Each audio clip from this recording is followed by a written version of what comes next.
Wonderful.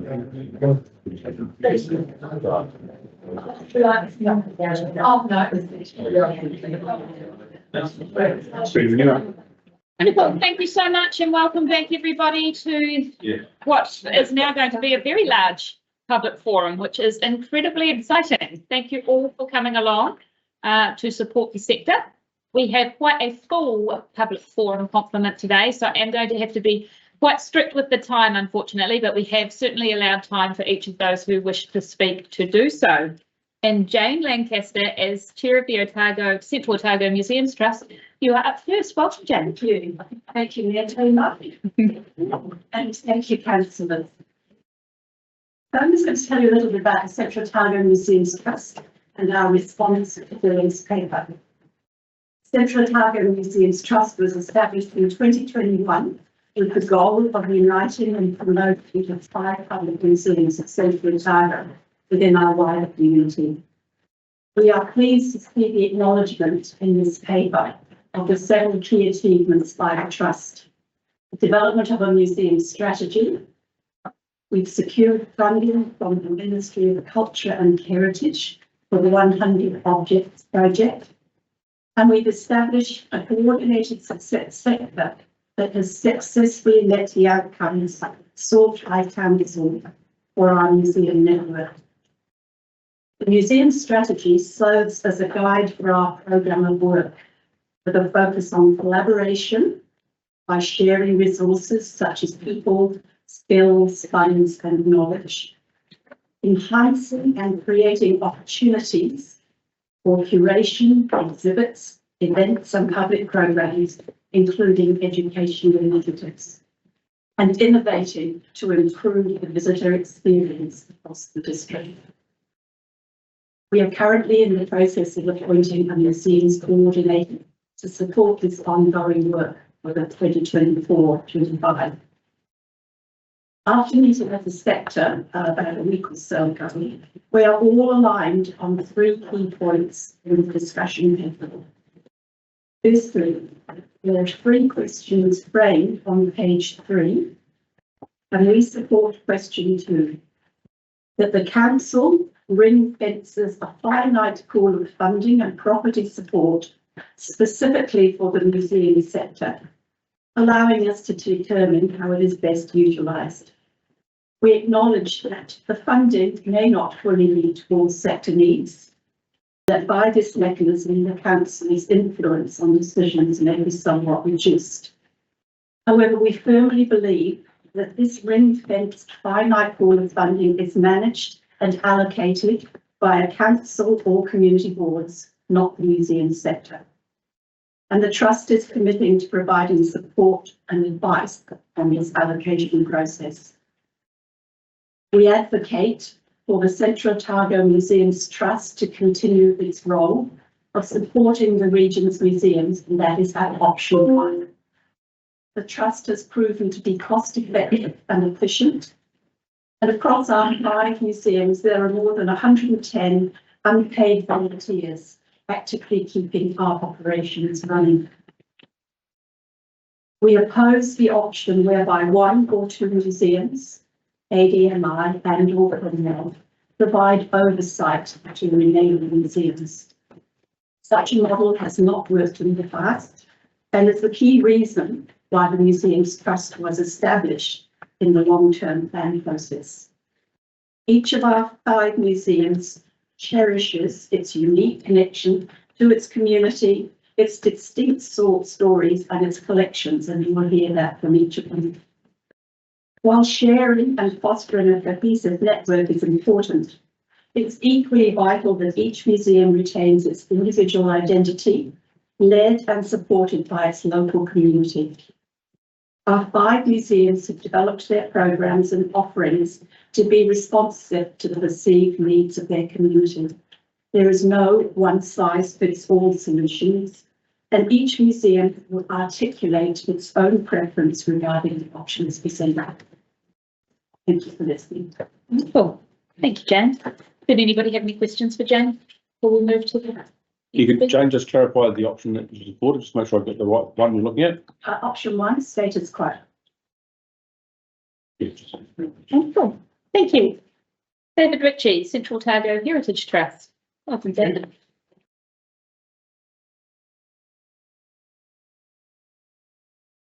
Thank you for the opportunity to speak today on behalf of the Central Otago Heritage Trust.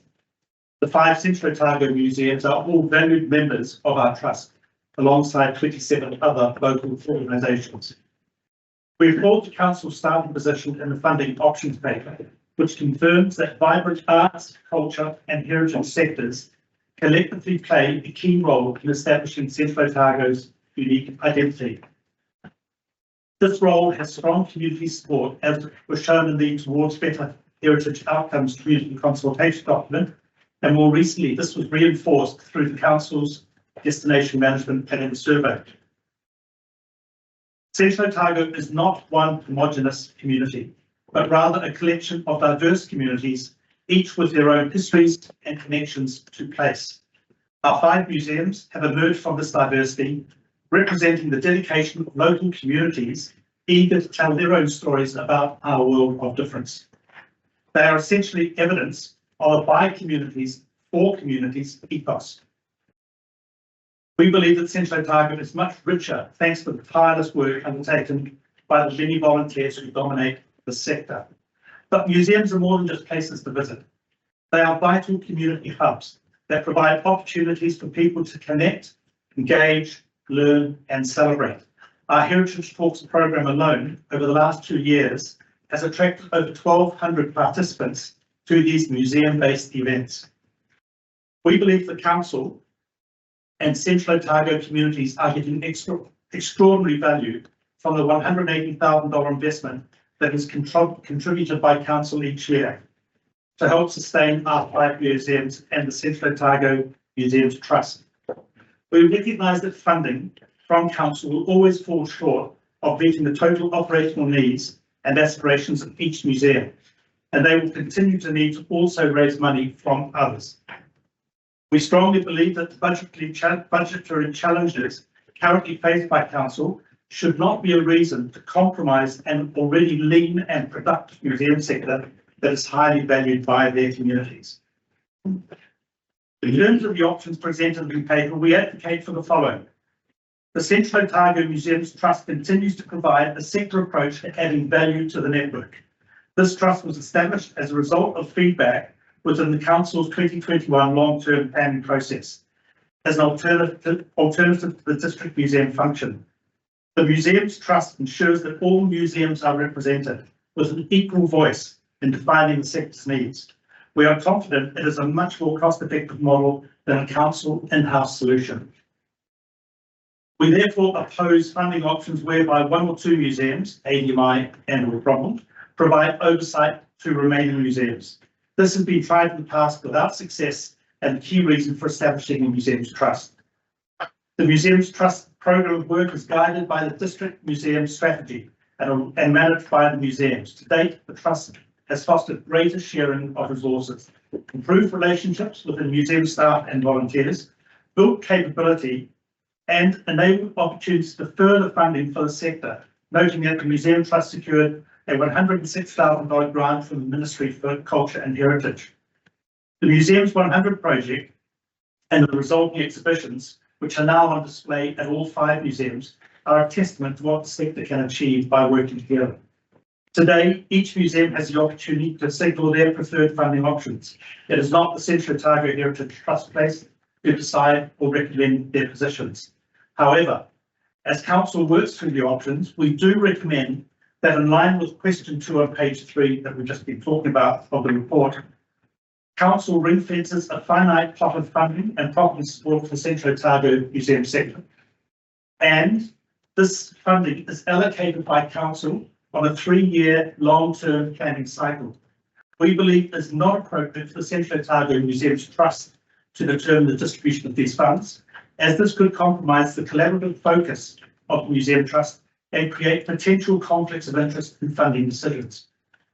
And 3, the museum sector manages the expenditure and strategy implementation on a museums for museums basis. Sorry, on a by museums for museums basis. We appreciate the challenge in determining equitable funding solutions, as each museum has a unique set of circumstances regarding property ownership, collections ownership and management, and public accessibility. Nonetheless, together our 5 museums are community assets that will need your ongoing support so they can continue to play a crucial role in enriching the social, cultural, educational and economic fabric of our district. Thank you. Wonderful. Thank you very much, David. Has anybody got any questions of Martin?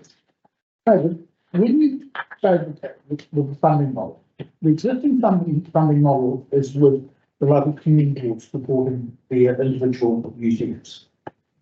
When you say council funds, are you referring to a collectivisation or districtisation of that funding, or would you status quo remain as the funding is currently? What I'm referring to is the pot of money that is coming from either community boards or council is really up, as I understand it, for debate. And I'm saying, to me, I don't really mind whether it's the community boards or the council. I just think it's important that the right amount of money goes into the right areas for the museum networks. That's option one is the status quo. Basically, the various community boards take ownership of their museums, funding on applications. Currently, it's contestable, but I'm of the mind to support it being on a longitudinal, a minimum 3-year basis. Certainly, when they are employing staff, it needs to be more than a 1-year basis. That's really important to plan. I'm very wary of a districtisation approach to a museum sector because I can't see how you can districtise something you don't know. Although that was, Martin, part of the resolution that we passed last month, was that it would be district-wide funded. You can always have those things returned. Wonderful. Thank you very much. Sorry, David, you mentioned it instead of Jane. I just want to clarify about the model of giving the money to Conway Alexandra, and that has been tried before and not worked. Tried before here or somewhere else? I think the Museums Trust came into being about 3 years ago because there was recognition in this region, in Central Otago, that the model of funding one of the museums to oversee the other museums had not been successful. Yeah, so just one of the museums. So it's that one correct. Just yeah. So when you said 2 of them, no, I think we had one where we got one that was supporting the rest, but not funding. But yeah, that's right. No, so I'm preferring both because within the options under both those museums, there is the district museum option. Cool. Understand. Thank you. Nigel. Could I ask, what do you see as the relationship between the Museum Trust and the Heritage Trust? I think a strong relationship. We do very, very different things. The Museums Trust is working in the detail with the museums on where they can create value in their communities. The Heritage Trust, we are really representing all things heritage, of which museums is one part of it.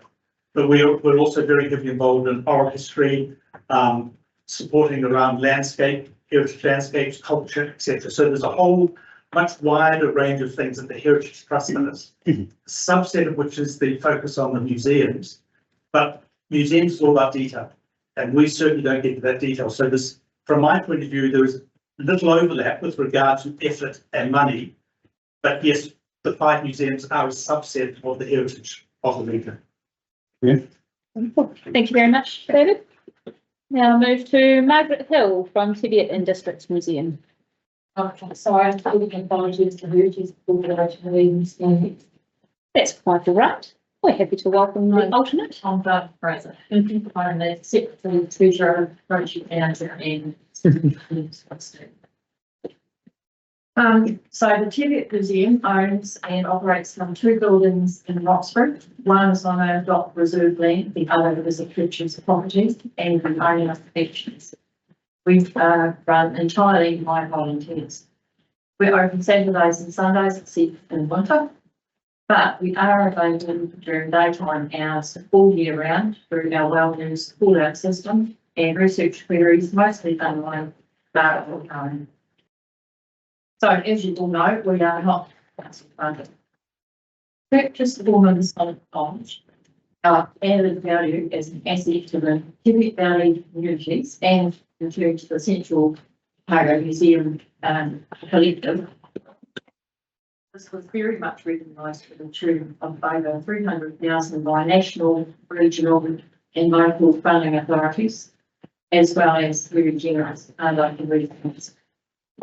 So our value is to our heritage purpose of collecting, preserving and displaying artefacts and stories from the valley is just as important as that of other museums, regardless of population size. So we are actually achieving the same purpose and function. Up until this third building purchase, this touches on earlier questions. Our support had only been from Southwind practitioners and advisors and intermittent visits, like South Island advisor and the Cargo Museum advisor, and that was at our requests both. We have been out on a limb in terms of the Central Cargo Museum collective. As a result, we reject the idea of district museum being responsible for our support. As previously, this has not worked out well for us at all. However, the momentum, collaboration and expertise gained through the Central Museums Trust has been invaluable really and enabled us to go ahead with creating a community museum from scratch with that degree of confidence. We therefore wholeheartedly request that the council funding for the Central Museum Trust be continued. The community energy and heritage interest generated through current exhibition project is just a taste really of the potential through this network to make Central Otago a well-lived and vibrant heritage region, contributing to the Central Otago world difference and country. This circulated report clearly and positively acknowledges the beneficial roles of museums in communities for both locals and visitors. So financial decisions should justifiably and logically align with these various standards. Financially, we have been supported by the Tibet Valley Community Board with grants towards operational costs.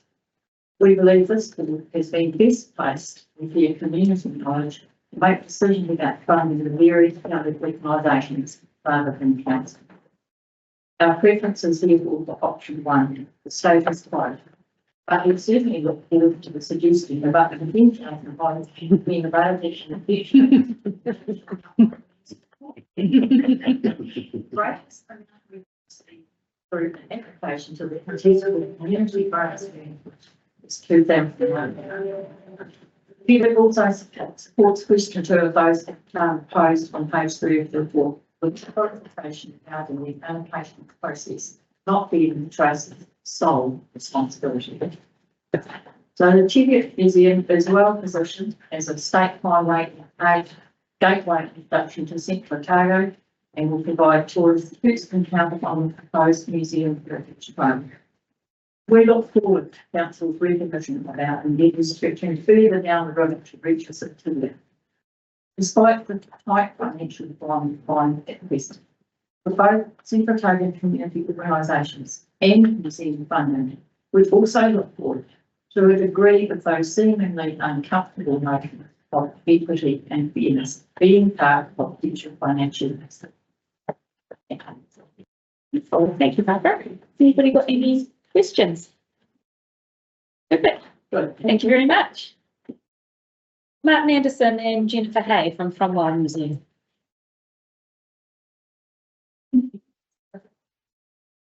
Very much.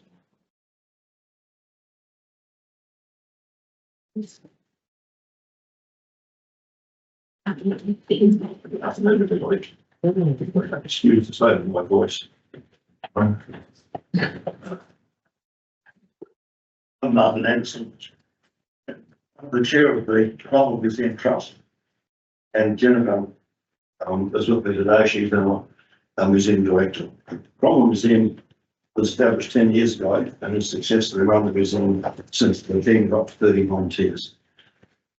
The museum has been successful in attracting significant grant funding to augment the $40,000 annual grant from the Clyde community.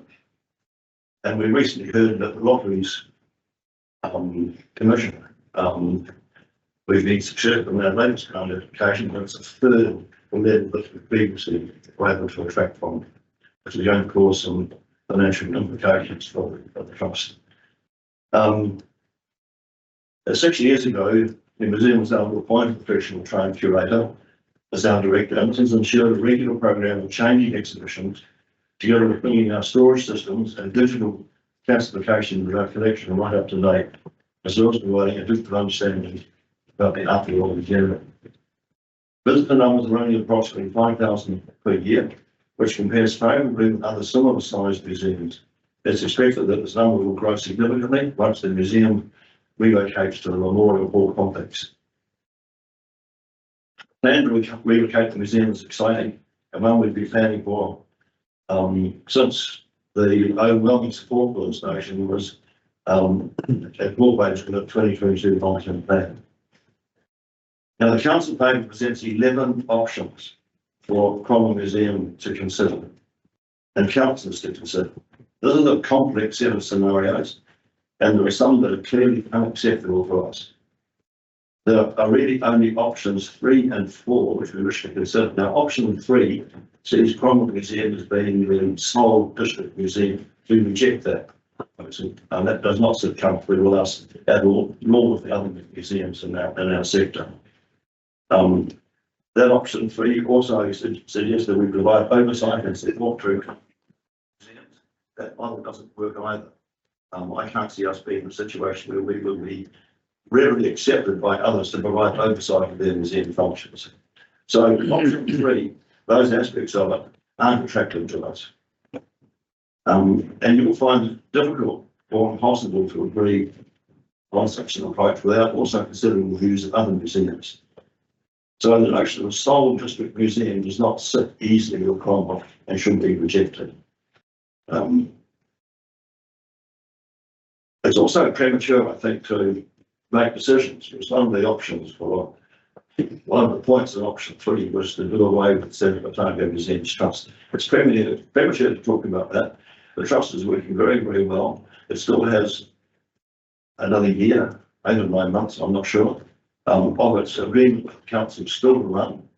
I think you need to withhold any judgment on that until that term at least is not, of course, we have a chance to evaluate it properly, but we will not support the museum trust being disbanded. But we do support an option which incorporates parts of options 3 and 4. So we've picked and chosen. So Cromwell Museum should relocate to the new Memorial Hall. The exhibition space is factored into the design. The provision of additional grant funding to support the professional curatorial role needed to curate and source a changing array of exhibitions. We have to provide assistance as and indeed if required to other museums, and funding can be on a contestable basis and allocated either by CODC or the Cromwell community. Storage facilities to be sourced, although the vacated space in the mall could provide a short to medium term storage solution. And the provision of additional grants to secure exhibitions, covering such things as external curatorial costs, display, hanging, packaging and transport, insurance, etc., to be provided. And we would want to charge appropriate entry fees for such exhibitions, and also we propose charging an admission fee to the museum itself for those who are not CODC ratepayers. So allocating funding by the Cromwell Community Board seems a sensible solution to us. The museum has been strongly supported by the Community Board over the years, and the chair of the board attends our regular monthly meetings and has a good knowledge of our operation. We see the regular provision of changing exhibitions have been a key factor to the success of the new location and will serve as a draw card for visitors to come into the building. Cromwell Museum has significant professional curatorial skills, sector experience and contact to enable this. Now, concept design for the new museum is already underway using Wellington-based consultancy called Story Inc.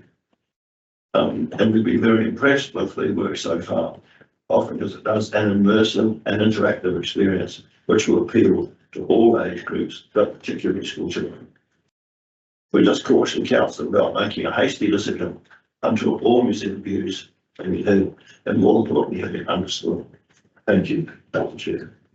Thank you very much, Malcolm and Jennifer. Any questions for Tracy? Thank you. Just wondering, and obviously noting that you've got Story and design, has there been any amount of money that's been identified what you guys are going to need? Do you know how much you're going to need?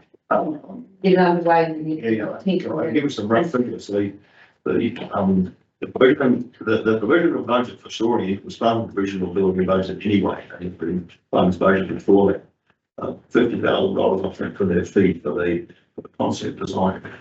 And they've given us indicative costs only at this stage. A lot of my costs are fitting. And they I wouldn't want to quote a figure, but there's a range of figures that you can anywhere between probably the $500,000 to $1.5 million. So it's fit out depending on what quality you want and what sort of approach you want and what use of technology. But that's the best. These are very preliminary numbers. And we expect to know and be in a better position when the initial Story Inc.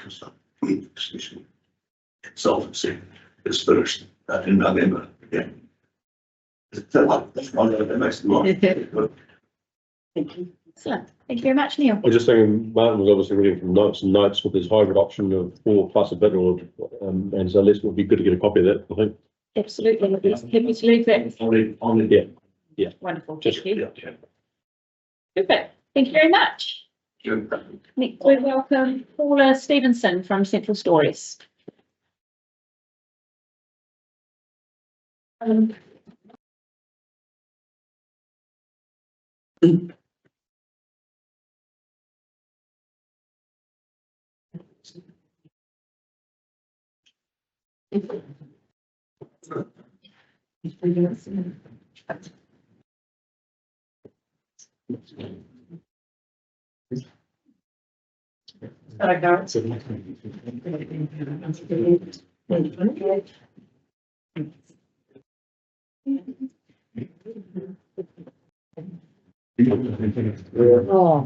That's not all the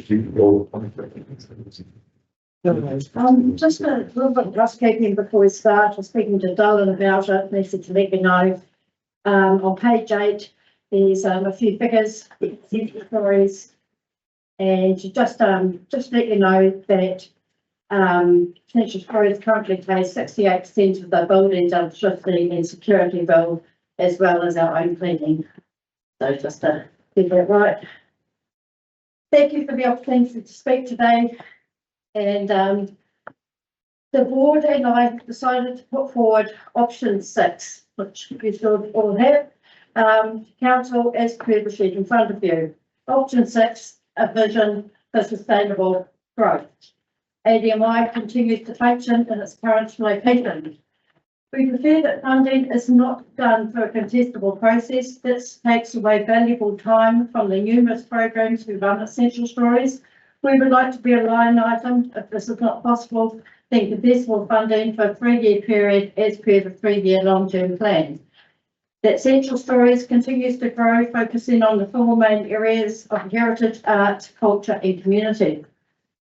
Central Stories is more than just a museum. We are a vital community hub, serving multiple roles in this area. We are a museum with over 12,500 items in its collection, the largest art gallery in this region, an event centre, a place for children to come during the term and school holidays with creative educational activities to accompany this, and a community hub which tries to fit in the numerous community-led initiatives that come to us, and a shop reflecting and supporting everything Central Otago. In the 10 months of this year, we've hosted 15 art exhibitions, 11 events, and provided a platform for 20 community initiatives. We would like to expand to become a place that reflects the growing needs of the community. Over the last 2 years, many community groups have come to Central Stories, staggering actually, to ask for a platform in areas of education, environment, culture, technology, heritage, arts, etc. And although we did our best, there were groups I had to turn away due to a lack of room. Worth noting, over the last 2 weeks, we have seen 430 school children through Central Stories to attend Liz Conway's community event. We've demonstrated a commitment to our council by providing free space for Eden Hall initiatives and Vanuatu Language Week with welcoming communities. This partnership approach creates genuine value for ratepayers, and we would like to strengthen the support to council. We are, although at capacity. We propose to work with the council to increase the space for a community hub and include a visitors information kiosk in the space where the pop-up library is situated currently. Given that visitors see Central Stories as the logical place to go for information, we would like to improve how we offer this service.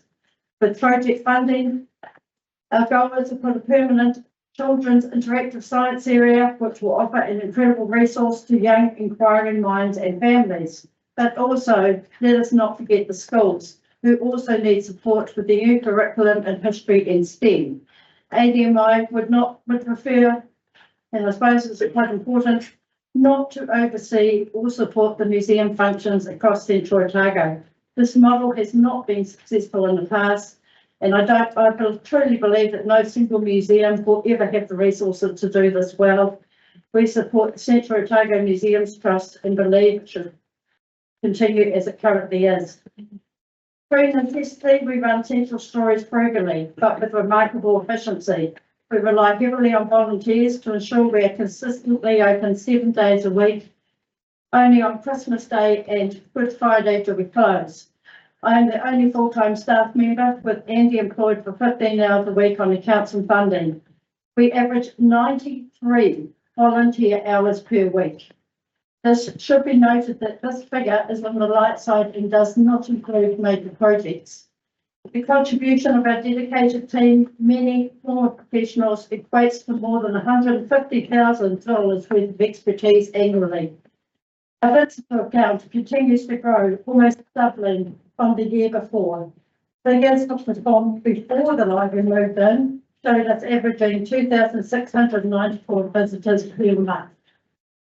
Next year, the Henderson Gallery is fully booked. This includes our first touring exhibition called Operation Grapple. We were there. Touring exhibitions are expensive, but mark a significant step into bringing national level exhibitions to our region. Through this and other initiatives, we see an opportunity to develop a closer working relationship with Cromwell Museum. However, to fully realise our potential as a heritage, arts, cultural and community centrepiece, we need to eventually ensure that sustainable funding matches our growing community impact. Our proposal represents a sustainable path forward that allows us to better serve our community while working alongside our fellow Central Otago museums, the Vincent Community Board. Thank you, VCB, for your past and continued support, and Central Otago District Museum. Thank you very much, Paula. Does anybody have any questions for Paula? No? Wonderful. We now welcome Andy Ritchie from Clyde Museum.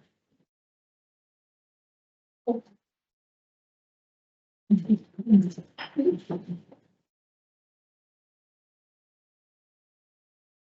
afternoon, everybody.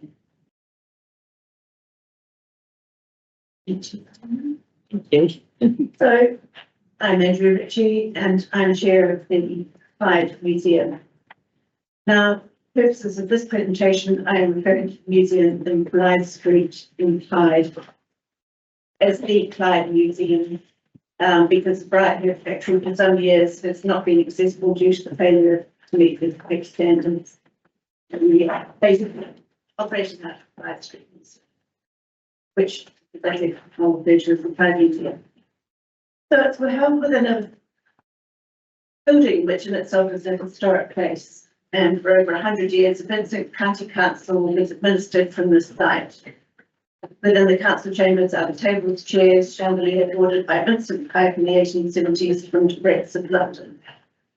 This brand room is a wonderful atmosphere, popular with a variety of community groups who hold meetings in it, and indeed council staff have used on a number of occasions in the past year.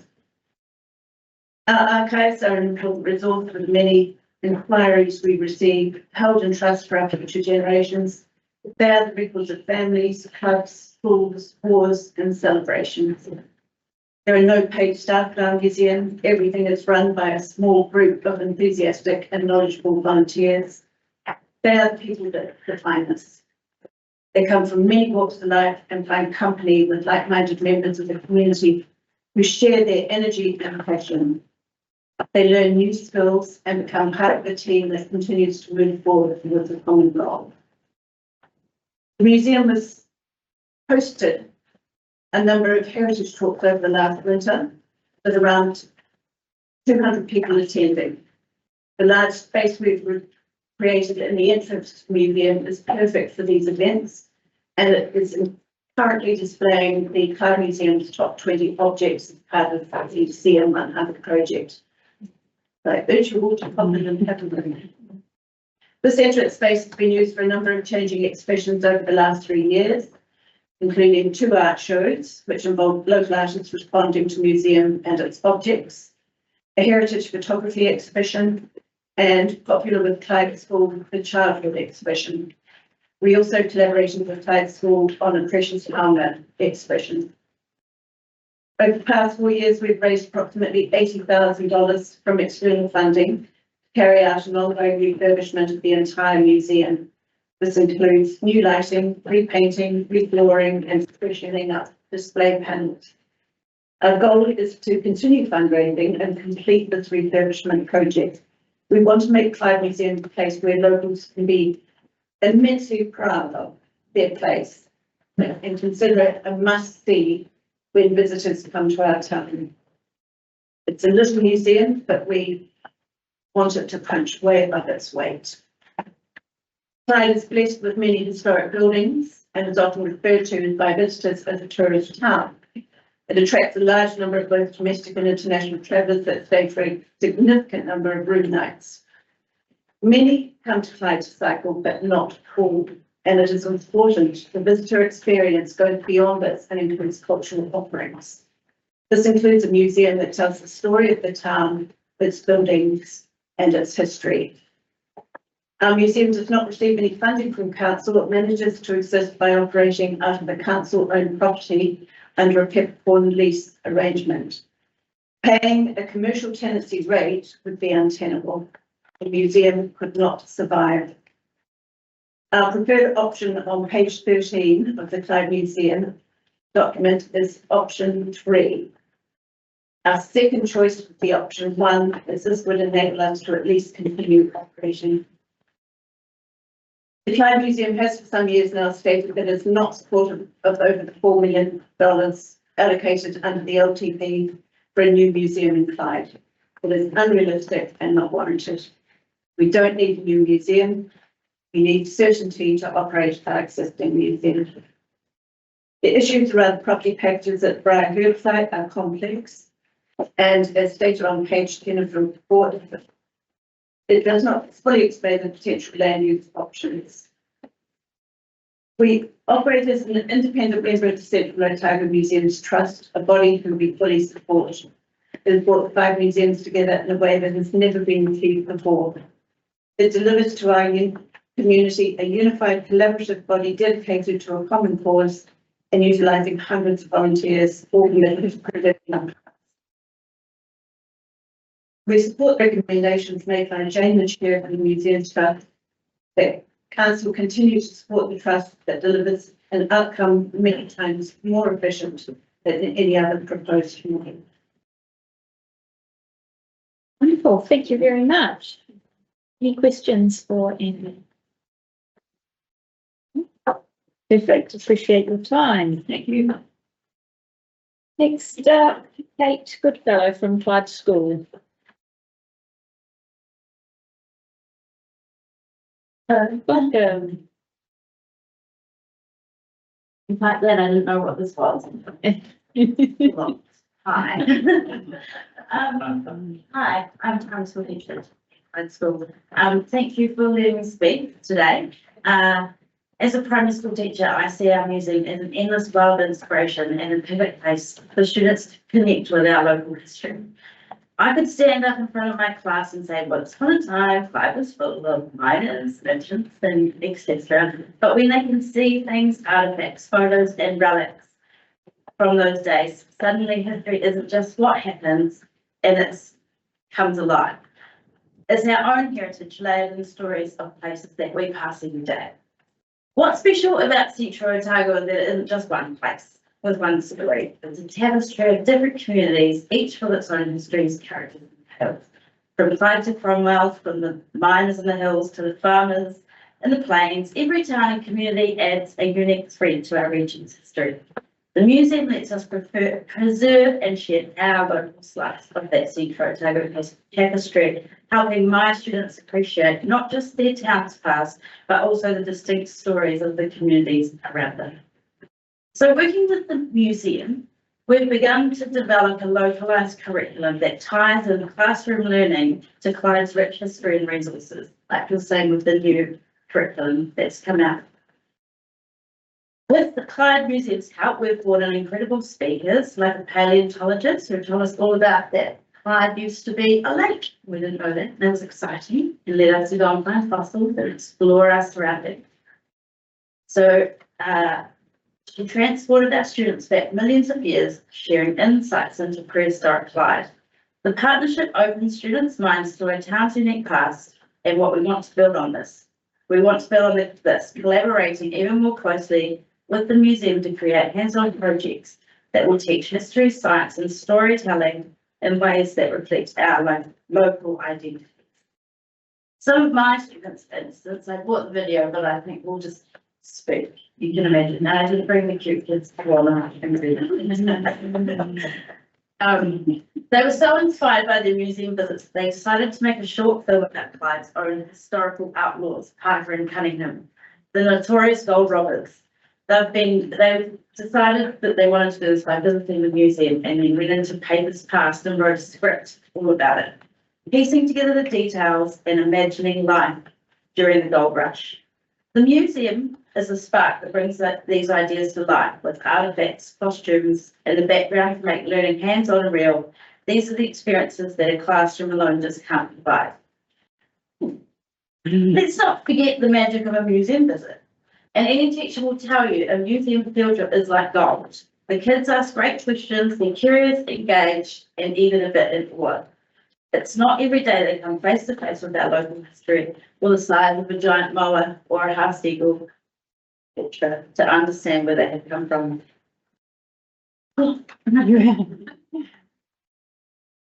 That's a lot. Yeah. Someone that talks for a living.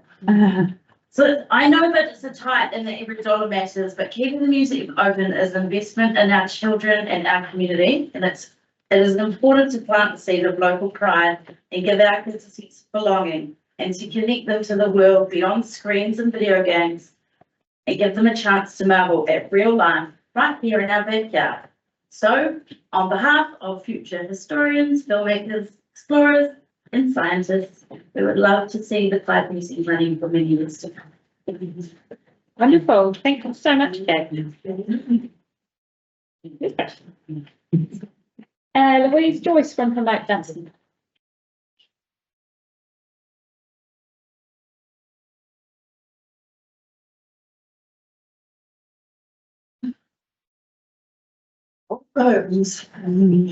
Hi, thank you very much for giving me the opportunity to speak. I, of course, represent Promote Dunstan Incorporated. I am its secretary.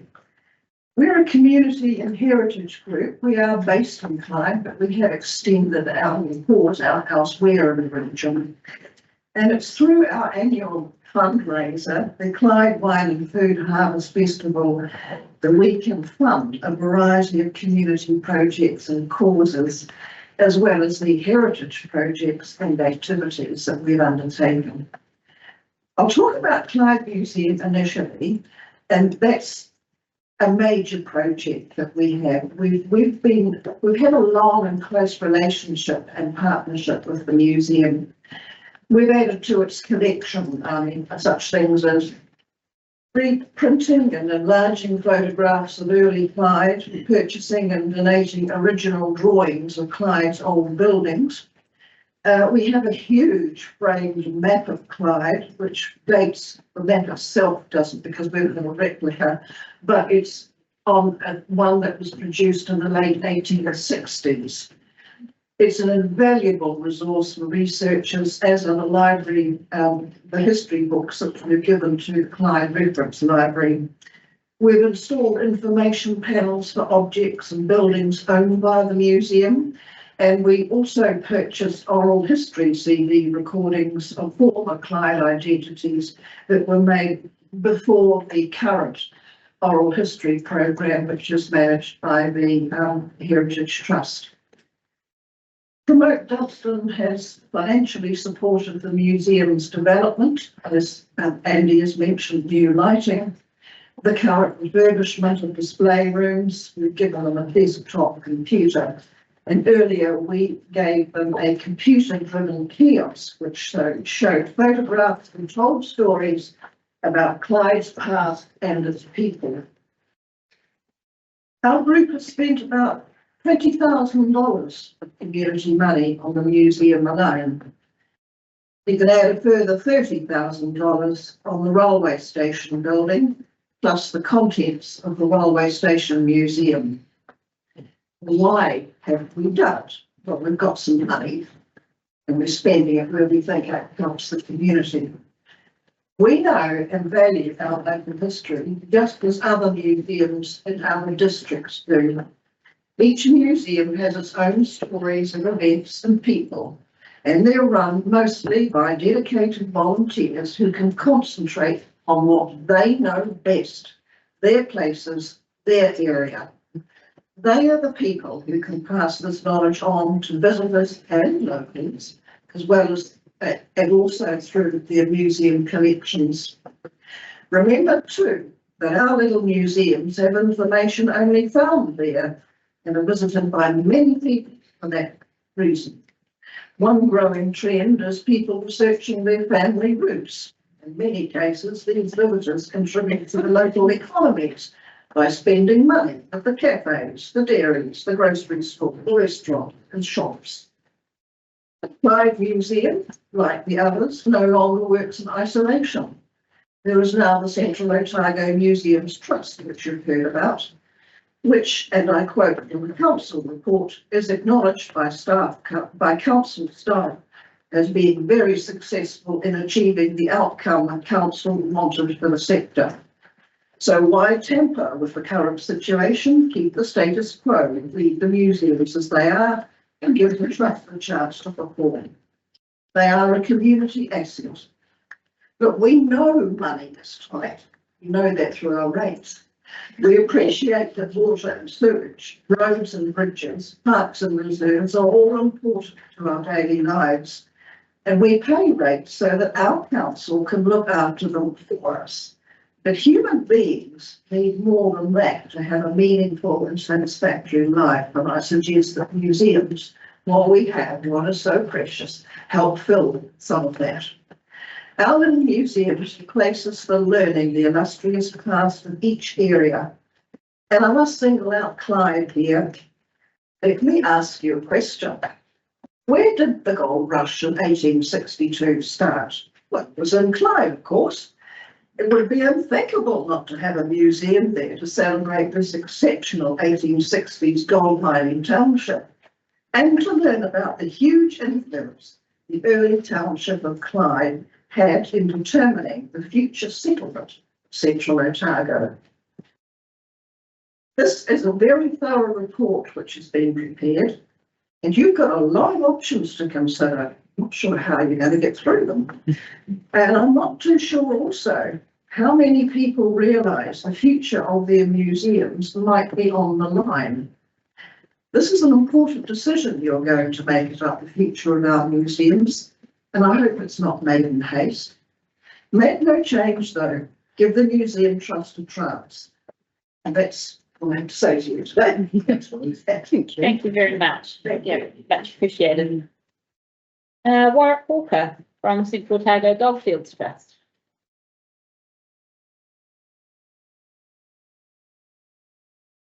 Thank you for the opportunity to speak. I'm here in my capacity as the chair of the CAG Goldfields Heritage Trust, which hopefully you will know about, probably because of our signature activity running the Central Otago Cavalcade. This year will be our 32nd Cavalcade, so we've been around for a while. We're also a very strong member of, and strongly support the Central Otago Heritage Trust. And first of all, I'd like to endorse the comments that Davey Ritchie has made on behalf of the trust. We're fully in support of the views set out in this paper. I wanted to pick out a couple of points made in that paper. And first, and a number of other speakers have mentioned this today, is the community, Central Otago community. It is a community made up of many different parts, all of which have their own strong local identities, histories, and museums network we have in this district reinforces and supports those communities. And for that reason, we strongly urge that the current museum network should continue, and we are not at all in favour of the idea of the districtisation, as being presented as one of the options in the paper. We really do believe that the local communities need to be supported and encouraged, and also the resource that's applied to those museums by all of the volunteers that work for them. It's not something that can be actually brought into one sort of central body. So we'd like to urge you to consider that and keep the current network going. And I've mentioned volunteers. There's a huge vibrant volunteer community out there and supporting lots and lots of different activities in Central Otago. My own organisation, for instance, is run by volunteers, but there are many other examples we can quote in the community, but the museums are particularly important. You look at all of the people in their various towns and little areas around Central Otago that all work to support those collections and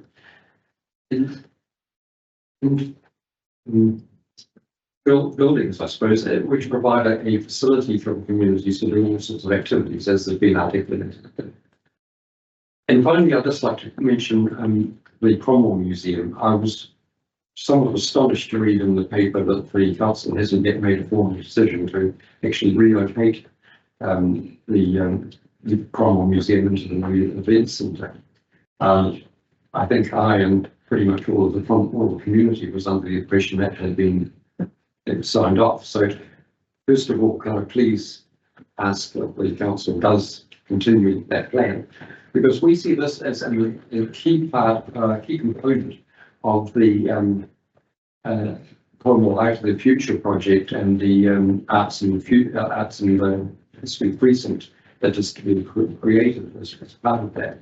And the Otago Goldfields Heritage Trust has a particularly vested interest in this in a couple of ways. Well, first of all, it has an association with the museum, which currently houses the Otago Trust, a small collection of historical material and books and sectors. But more particularly, moving into the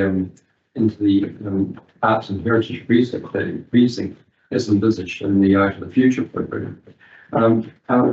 We are actually located in that as well.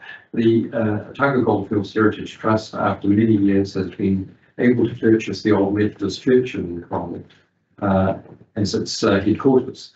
And this actually sits within the Heritage Precinct. And we are now at the stage of looking at what to do with that building and how we can make it a more viable community resource, which is what we want to do with it. We're at a very early stage of this project, but we have already had an initial conversation with the council staff about how it might possibly fit in for the Art and Heritage Precinct. And we will be doing a lot more work with the community to gain their views on this. But we want to make sure that it fits in a way that is supportive of the wider precinct. And in that context, have been certainly fixed in our mind that the museum will be relocating, and how can we work to support that? So, as I say, although we are obviously a part of a wider organisation, we do have our base in Cromwell and see ourselves as in terms of the Methodist Church as being part of that precinct in the future. But with that, thank you for the opportunity to speak and wish you well with your decision making. Question for it. The mission that's becoming strong is volunteers. And we all know we get volunteer burnout in most of our rural communities. It's very hard. Do you envision that the volunteers are rotating, they will continue to be a big volunteer base? Or are we at a stage of tipping point where we may lose volunteers? I think there's always a risk of losing volunteers, but that's, well, for many reasons, but burnout is one of them. Feeling slightly like that myself, It's not trouble still. I think there will always be new volunteers coming forward. And we do have a vibrant, growing community in Central Otago, and a lot of people come here because of history and all of that entails, and they like and want to get involved. So I think we will still continue to have a pool of volunteers, but you have to work with it. Thank you very much. And now we welcome Andy Davey from Winterstellar.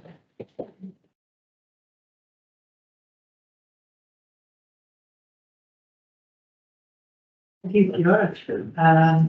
Yeah, thanks for the opportunity for this, and we're all grateful that I've managed to be able to put a lot out of what I was going to say, because it's been already very eloquently put by the museums themselves. But what I wanted to say to first acknowledge, I am on the board at Central Stories Museum, an ADMI, and also a contractor to look after the accounts and fundraising. I just want to put that out there. I'm also, let's call it my night job, is CEO of Winterstellar Charitable Trust. Winterstellar basically came before my work at the museum, but because of the museum, and we curated an astrophotography, I'll get to astrophotographs later, but astrophotography exhibition, and that has grown to encompass many other roles. We've exhibited at Naseby Museum with Taro museums back in Matariki a couple of years ago, and we're just opening a small exhibition at Clyde Museum on Friday, I believe, which is another connection that we've got to the team of 5 museums that we've got in Central Otago that we're all lucky to have. I look forward to working with Cromwell and Roxburgh at some point in the future, hopefully. So moving to the end. So like the museums, we're a great multiplier of fund invested through extensive time and expertise provided by its volunteers. So the case has been made that any savings made by cutting into the sector would result in larger losses, not just financially, but in social, community, and perhaps heritage loss forever. And also a loss of opportunity. That is what we are revealed. Some of the opportunity has been created by this museum sector. So we'd like to think of ourselves as an example of that from public institutions in Central Otago. And I'm sure there's many more. Right now, our collaborate on the film that made this year, Liz Conway, will be playing a piano over at Central Stories to 60 kids from St. Gerard's. And I'm sure many of them will go away inspired either by the artefacts that surrounding them as she performs the piano work, but also with the art that Marion over there is helping them to create, inspired by the music. And hopefully inspired to go home to the parents and bring them along to watch the movie, which is on every Sunday and Monday at Central Cinema. So Yeah, I'll finish that bit, but, yeah, so thanks for the opportunity to talk, and, we wholeheartedly support the work of the museum system, and we want to hear about it, so thank you. Thank you very much, Andy. Does anybody have any questions? Yes. I have a question, but it may be, not sure who it's directed, perhaps Jane, perhaps, all of you amazing people that are here today. In the weekend, I was fortunate enough to be camp mum to the whole of rowing girls in Dunedin because the weather was so terrible. And we drove past the Urban Settlers Museum, and the 16/17-year-old girl said to me, "Well, how are museums making money? Because we only ever go on something that's it." Well, I then launched into it, especially after reading the paper and the work that's been done around our district. So I said, well, this is what they do, and it's actually funded by outside agencies, et cetera, et cetera. And it got me thinking, which is what I wanted to put to you guys today, is have you thought about or investigated the idea of having a youth rep somewhere that can oversee or be part of the museum sector as a whole for Central Otago? Just so that you can incorporate that younger generation coming in. So I don't know who might like to answer that. That we did it on because I had a morning tea this morning with a number of people, and that was one of the questions we said. It was great at the CM 100 exhibition, but didn't we all have grey hair? Apart from the right table. And that's There's a few. She will. Right. She will have soon, don't worry. It's coming. That is the challenge of how to become relevant to younger people. Yes, you can go to schools, and it's great to hear about what Clyde School's doing. But how do we become relevant? And so I think that is something we're going to take on board and think about how we do it as we set each other in the class over the next year. And I think because, and maybe your suggestion is a good one, because people go and join things where there are people who are like them. Yeah. And I think we need to work on getting people who are like that demographic. Thank you. I've got a question to the group as well. I just keep sitting here. We are getting hounded about rate rises all of the time. I'll be the first person to want to support heritage and history, but I think it's massively important, especially in this new place.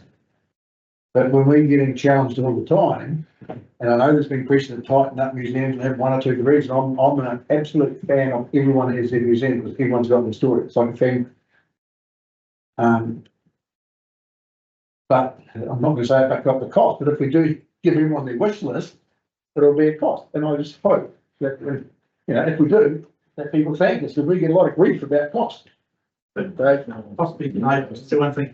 The funding at the moment is about 180 to 220,000, depending on what looks at.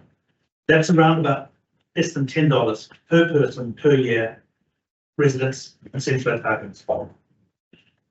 To get the value we get to the community, it's peanuts. Sorry, no disrespect. I understand your issue. Yeah, and I'll be the first to support it. Yeah. So I really would. But when you look at it on a per person, per resident, it's less than $10 a year. Yeah. Thank you very much. One way of dealing with that, Councillor Duncan, might be to levy a heritage rate as Southern District Council do.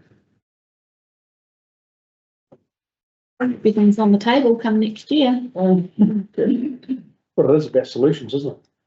We want what we've got, so we'll fix it, we'll just have it part of our general way. Yeah.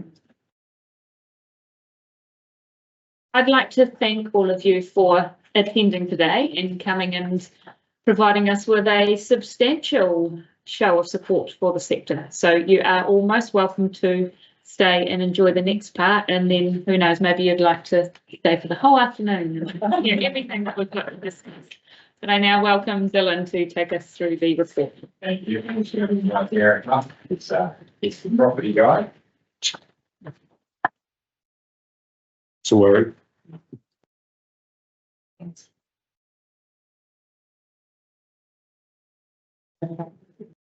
Not very long, and 7 minutes late, that's pretty good. Yeah. Just look at that, it's out of 2 minutes. Have we? After lunch. Yeah. On 5 minutes. I think you take all the credit, mate. Oh, I would. Right? Right, okay. So firstly, congratulations, Davey. Thank you. But I've taken the report as read. I understand you've also received correspondence from the money photo interceptors. That's with everyone. That's been with everyone. Okay, fantastic. Let's go over that. Look, firstly, want to acknowledge, obviously, the sector and the representatives I've had the opportunity to catch up with in recent weeks, and just the general work that they do. And I know I've used up a number of hours of their own time in the last few weeks having these discussions. And they put many, many hours into this. We know also it's been a really unsettling discussion for the sector. And we know it's been a really unsettling period, particularly as we get down to this point of getting to a decision, but certainly want to acknowledge the amazing work of the sector and particularly the volunteers. As noted in the cover report, the SPIC's work has been going for 4 years. Since it kicked off, the landscape's obviously changed a lot, both for the museum sector but also for council.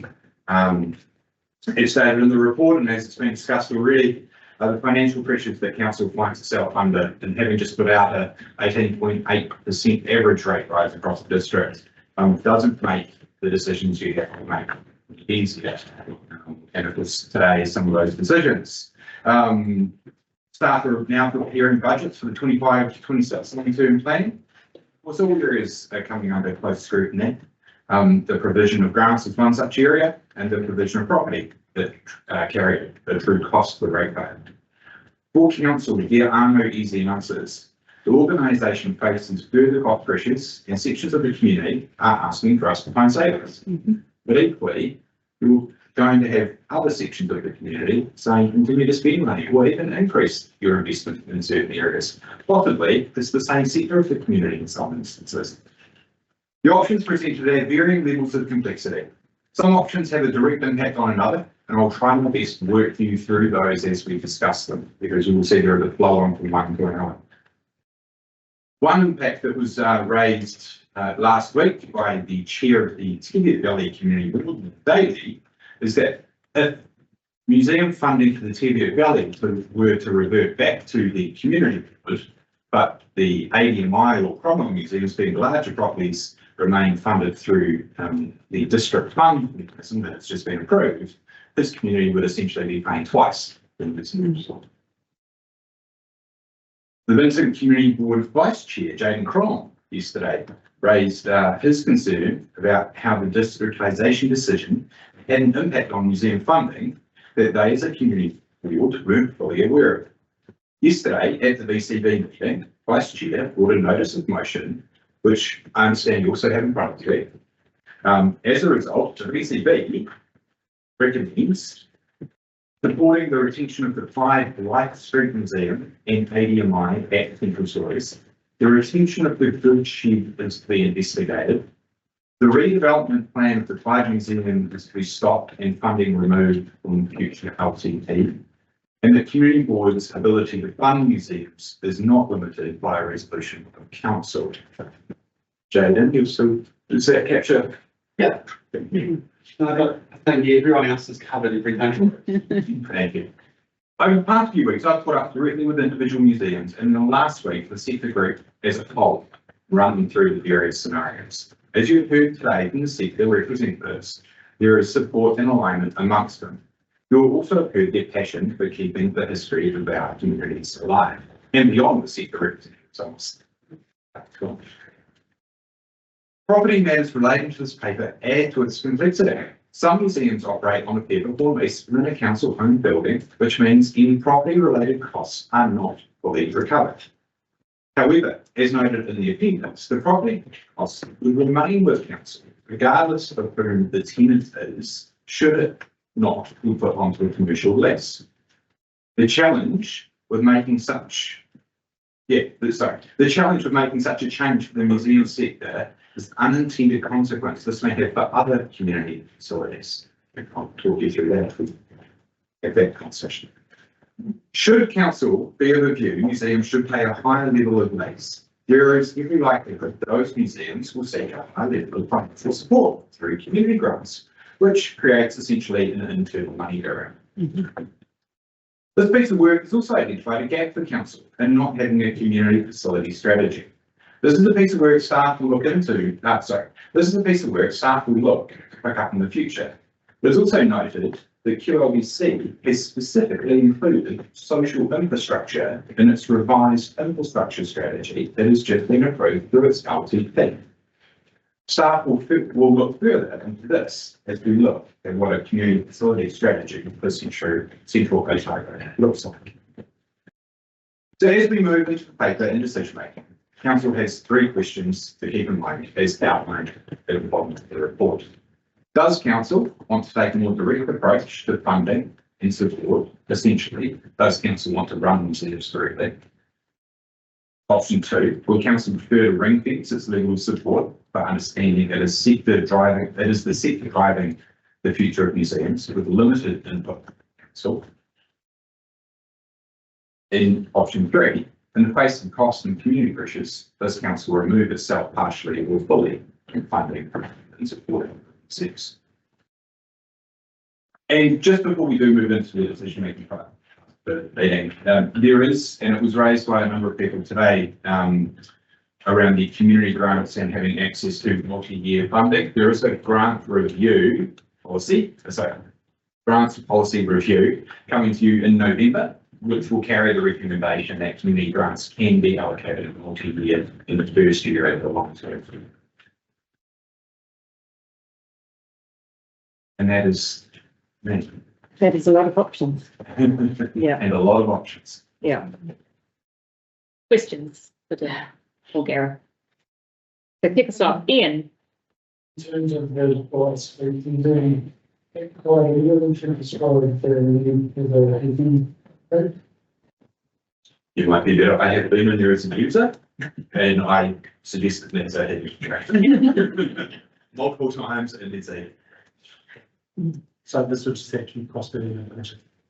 But of course, funding is a bit of a challenge in this, so it's just buying the family and moving for the guys to do a good one. So I think that in general,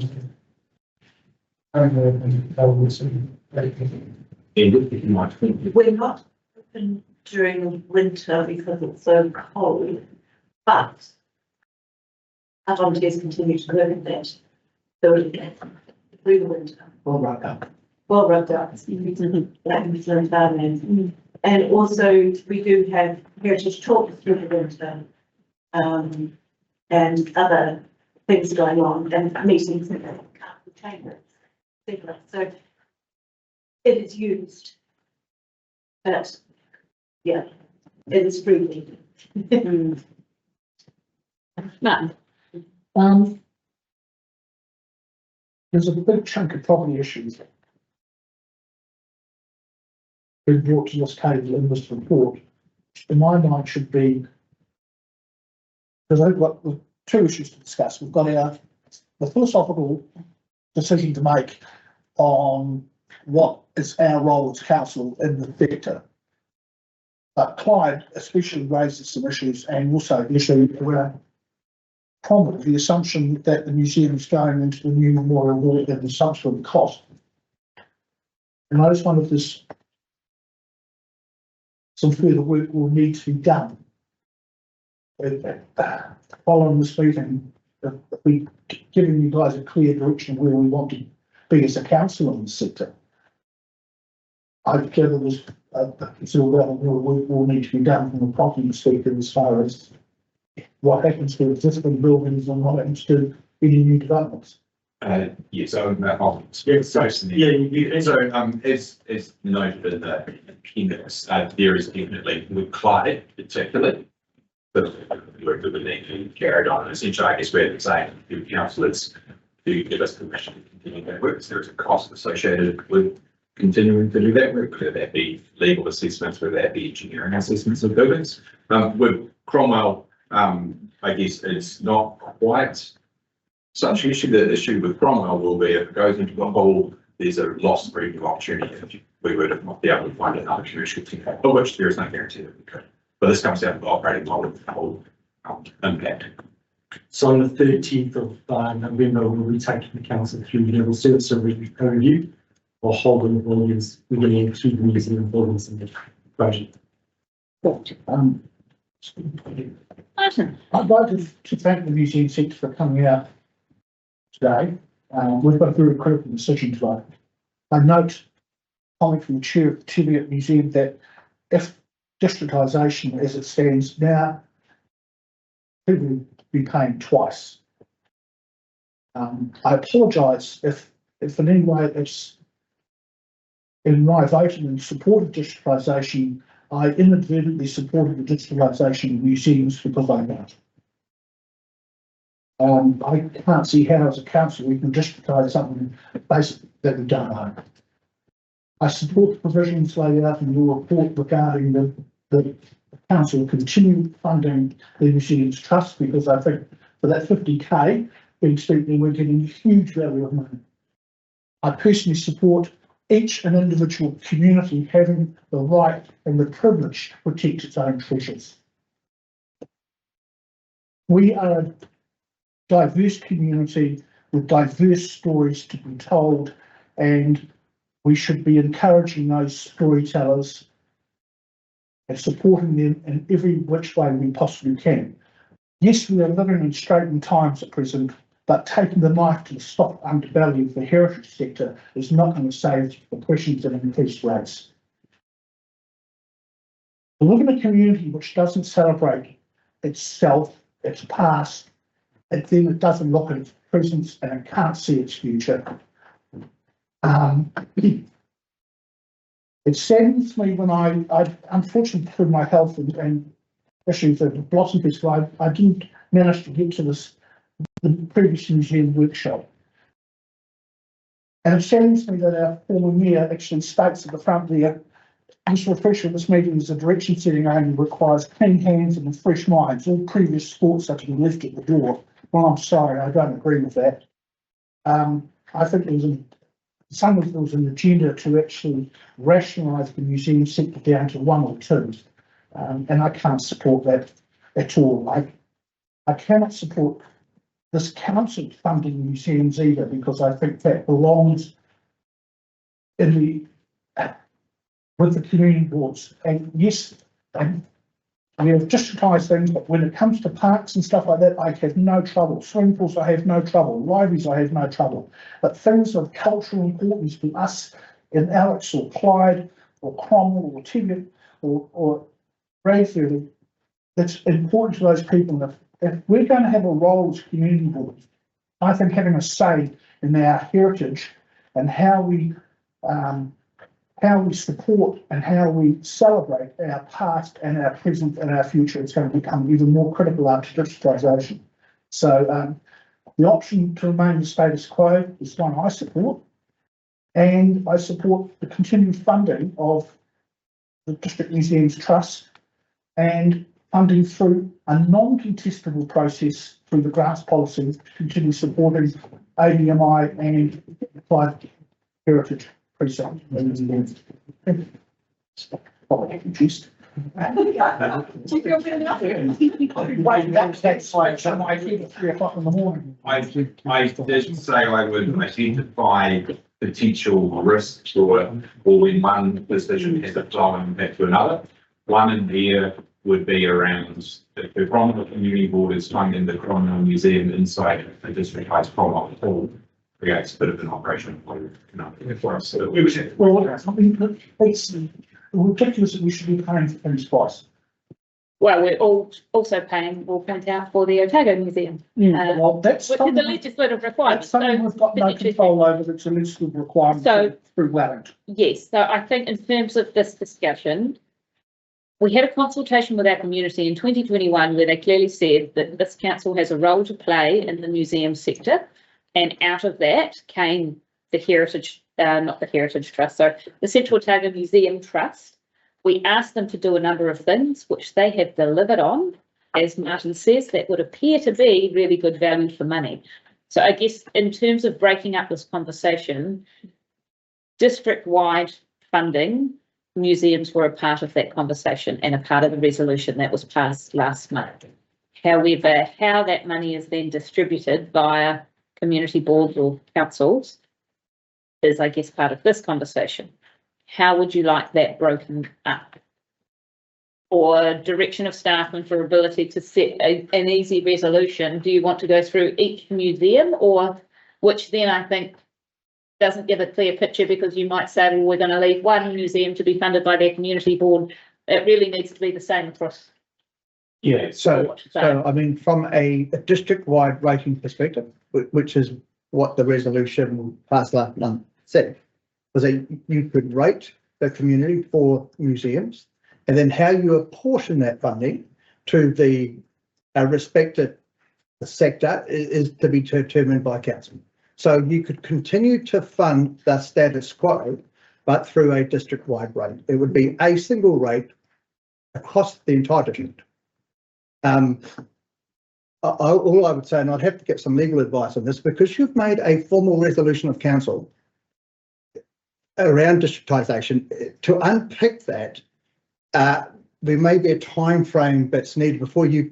So council made a collective decision to district-wide rates, including museums. There is a mechanism to continue the status quo if that's where you got to under that process. I think with the information we've received through giving support, what we're hearing from the sector, we need to revisit that decision, because I think the messaging we're getting is that the status quo is what needs to remain. And to my mind, it sounds a bit complex. If council does the rating and then suddenly is giving that money, the museum trust doesn't want to administer it, and is giving it back to the community board through some sort of grant process, we're really inventing the wheel somewhere. I'm not advocating that you would give it to the community board. No. Council would distribute that directly to the entity. And would that be a contestable process, or? Well, that is to be determined, but at the moment, what council agreed was to district-wide rate a range of activities, including museums. And I don't think that prevents us from making forward progress with this. No. And we don't necessarily need to unpick that decision. But Neil, did you have something that you wanted? Yeah, I think I'll lead in with that and then go to what else I wanted to say, is that I don't think our decision to district-wide fund the cost of operating license museum has any bearing on this today whatsoever.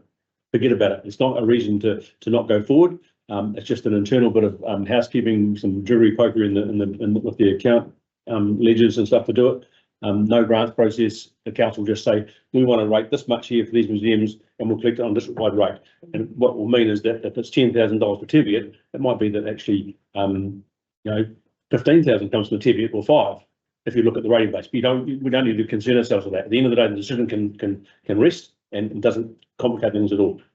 So I think that don't let that distract us from what we need to do, because I don't think it's going to be an issue. What you're saying? Are you confident in people won't be paying for things twice? Well, you're always going to have the rates. We're always going to pay twice, or someone's going to pay more. It's not fair. So that's just a cold hard reality. It's a bit like the argument people saying, I don't use the library, why should I pay? Well, that's the decision we've made. So someone will benefit out of that. At the moment, the amount of money we spend on Maniapoto roads, with the rates we collect for roading, is disproportionate, but that's okay. That's the way it needs to be. It does it. Well, the best example I can think of. You're sitting next to me, so confused. Not all women are first gold first, too, and 80%. There is, and Martin, this may put you a little bit more at ease, may not.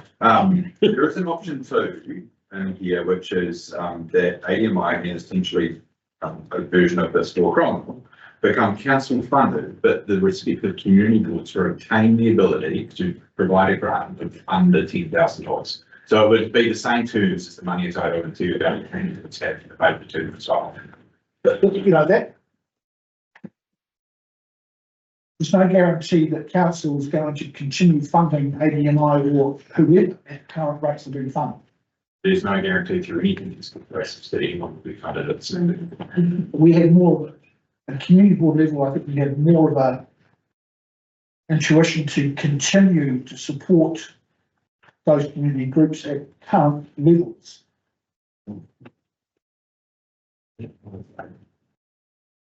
So no. In terms of a number of submitters raised the idea of a ring-fenced pot that is collected on a district-wide basis and then distributed by a mechanism of this council, because none of them wanted to hold it. What does that option look like? Well, that's essentially satisfied. That's really good. But that's essentially satisfied. Because there doesn't seem, and many of those other options revolve around either a district model whereby one museum has a role to play in supporting or funding others, which there was no support for that from the sector, or to reduce the numbers of museums, which there was no support from the sector. We kind of didn't seem to get a lot of a steer on any direction other than, please leave us alone and just give us some money to do the things that we're already doing. Yeah. And is that, I think that's that. Yeah, That's still a very good option. it's still an option. The status quo is still an option. Yes. Just in terms of the ring fencing and the rates and what Norman brought up, I mean, I would definitely advocate that the Teviot wouldn't want to pay twice, because we're only got such a small grant, or that our grant would need to be kind of a little bit more levelled out to what, say, the money Taro is getting. So you're saying it's about an imbalance on the grant level from the museums. Yeah. But if you go back to David's point of view, it's $10 per person. Yeah. Is that not a very simple way to Yeah. grant fund you? Yeah. Distribution is just there's winners and losers. Yeah. And without being invidious about it, if you look at TV, it's a winner. Yeah, but I'm saying that then everything should be districtised. It shouldn't then be that we pay for a districtisation and we also pay a grant. I don't see that. It's split out. Then Like the feeling I'm getting is that we will want what they want. They're the fabric of our community. So I think, do we accept that and then find that get down to the nitty-gritty about how we're going to do that from here? Going back to your point, if we district funded it, you wouldn't have to put your grants money. That's No, then that's One right spot. it's one or the Well, other. that fixes that, Yeah. then you've got the $8,000 to go somewhere else. Yeah. Yeah, so everything gets districtised. do, I think it might pay to check off those options, just so we are quite clear, because, and I know, one of the groups did mention it, we, going forward, we need clarity. At the moment, we are planning on the Cromwell Museum relocating to the Cromwell Hall, because that's what the council resolution said all those weeks and months ago, when we confirmation that that is the case will enable David and the team then to do what is the operating model that will support it. All I can say is when we open that door up, the cost will be significant to the community. The district, across the district, it will be significant. I think in the order of 1.7 in operating, and you can probably throw another $1 million in insurance and depreciation and so on. $220. So that's an additional cost of about 2.7 million we will have to find across our community going forward.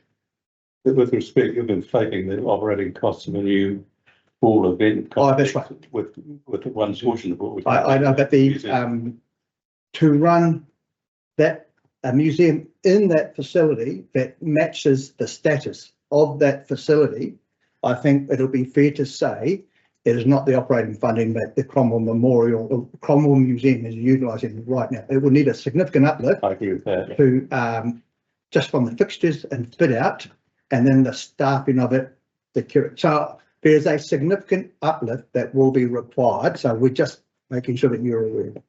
And that'll be budgeted to museums. That would come from a district-wide rate. Yep, we're specifically for the new museum. For museums. It will, yeah. So if we allocated $6 million to museums today, and then we get that bill in and add it to its total value, maybe $7.5 million.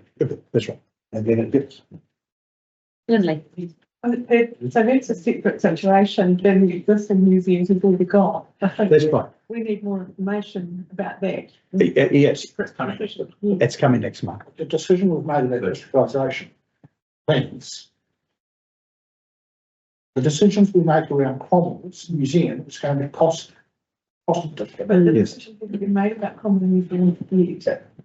Technically, it has, yes, the council passed a resolution to build the Cromwell Memorial Hall, which included the Cromwell Museum within that, which is what we're doing. Integral part of the extended funding we received is basically being on the fact that the museum is going into that building. And to back that up, it's contributed here what say about the museum was still at jeopardy. Simple fact is, from the whole planning process, the master plan, the spatial plan, it always said there's going to be a museum in the new cultural centre, town hall, whatever it's going to be down in Melmore Terrace at the old site. That hasn't changed.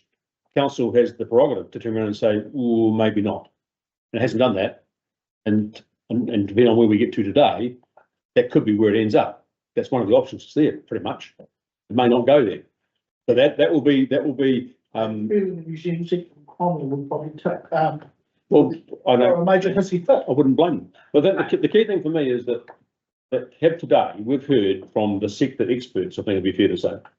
There's no better experts in our community than what we heard from today. And there's a very, very clear message that mostly goes towards the status quo. So Dylan, as the author of the report, having heard what you've heard today, what do you want to change? What would you do to the report and say, well, actually, having heard all this, here goes something that I would suggest is here goes the master plan, here goes the right option for each of these, because I think we can try and do it here. Doing that by committee on a day like today, good luck with getting a good outcome. But what have you heard as the report writer about saying, well, what brainwave have you got? Because you've been doggy deep in it for a long time. Thanks, Neil. That's quite right. That's making me a recommendation. I Well, think that's the clear thing is. Yeah. The way the paper was written, the appendix was written, was to be able to step through the decision, then have a natural flow through. Look, I think the discussions I've had with the sector over the last 2 weeks or 2 or 3 weeks now, they have reflected what you have heard today. As I highlighted in my report, the value identified by our community in the sector through the destination management plan research justifies why we have it. I think you've heard today, I love, sorry, was it Kate, the school teacher? Yeah. And how she told that story, bringing those future explorers, scientists and people like that coming through and connecting with those museums. Those museums are community assets, and they are based on the people who live in those communities and stories of that community, and they are so closely connected. If it were me, I would not change a thing about those museums. I would find a way that we fund them. Whether that be council or community. In terms of a resolution to go forward from here, there seems to be a general appetite for some form of status quo, recognising that there are some aspects that still need addressing, including removing millions of dollars from line items for a new Clyde Museum, a number of buildings in Clyde, which the trust themselves have indicated they're not interested in being a part of, and what it looks like for the Cromwell Museum. Are these recommendations that you want us to make today, or just give a steer on recommendations to come back? Because I'm not sure that we can address some of those things within this conversation. So we would certainly like to get direction on those are the two that have made the outstanding issues that we need to address going into. Planning and Davey is certainly around the Cromwell Memorial. Those are the two decisions that I suppose are really forcing the issue on this. The others. I think it's a third factor. I think you have to revisit the council's decision on digitalisation of museums. Disagree. No. It's a red herring, Martin. You're going down a rabbit hole that there's just no relevance to how it gets funded. Doesn't matter. The ratepayers are going to pay. Whether they pay it across the whole district or it all comes out of a ward, doesn't matter. Decide the level of service we're going to have, work out what it's going to cost, and then see where the chips fall. Because if you took that approach, you wouldn't be doing what you're doing with roading, for argument's sake. Sorry, Stu, but you wouldn't be doing it. I'm just conscious that Paula did offer another option, and in part of that, there were some really sensible ideas in relation to contestable funding over a 3-year period. So I'm just wondering how we can incorporate some of that, whether that's. So obviously, maybe my recommendation on that would be, let's confirm the position of the museum whether it's central storage or not. Because then let's go away to Paula and the other museums, because the others have put forward alternative options. So give them more time. I'm talking about the alternatives. Today, I would only focus on the museum. That's the conversation. As a first recommendation, then, would we like to deal with the issue of the Clyde multi-million-dollar redevelopment in the long-term plan? And I would suggest the recommendation from the Vincent Community Board is that the redevelopment of the Clyde Museum be stopped and funding removed from the 2025 to 34 long-term plan. Be a consideration to take care of that aspect That's resolved. No, by the VCB. by the VCB. The recommendation of the Recommendation VCB. So, one, I already have a couple of resolutions up to say. Not with us. No, I'm just conscious that VCB is the only one that is actually out of the community boards that's had the opportunity. And that's a really important thing to note, that the other community boards haven't had that opportunity. So That's why these aspects that we've got a really clear steer from the relevant community board, I think could be dealt with today, just to lighten the load somewhat for the next conversations, but I don't think we're going to be able to. No, I didn't just cover it cover all. that, Tracy. The other community boards have all received standard installation. Normal contact we need to talk about this directly, no one else, but they have had instructions. That's why I'm going to the hospital. yeah. Well, we need a motion to ratify what the VCB decided this month. Please, just write down 1, 3, 5, 6, 7, 8. Right, so we will attempt to, if you all move to page 33, because we need to get some progress through this. Get ready with your pen, Wayne. Page 33 refers to the Central Otago Museums Trust. There are 5 different options there. The general consensus from the museum community and sector themselves seems to be that Central Otago Museum Trust continues to function with funding provided by council. Yes. So that is option 1, status quo. Can we have a resolution that says something? We to could that probably do effect? one big resolution to capture where you land on all of it. Perfect. So can I just check in though, that you're going to do a resolution that says, that's the basis of what the staff come back to us with for dollars and cents and taking it forward. So it's not actually a final decision. No. It's going to say, yeah, so that's really clear. It's a really good idea. That's how we can cherry pick, if you like. Yeah. Take that forward into the LTP consideration. Go away for LTP consideration, because I think that's, so the preface to the resolution is the important part. Yeah. And Wayne will get that right shortly. Sorry, mate. Right, that's right.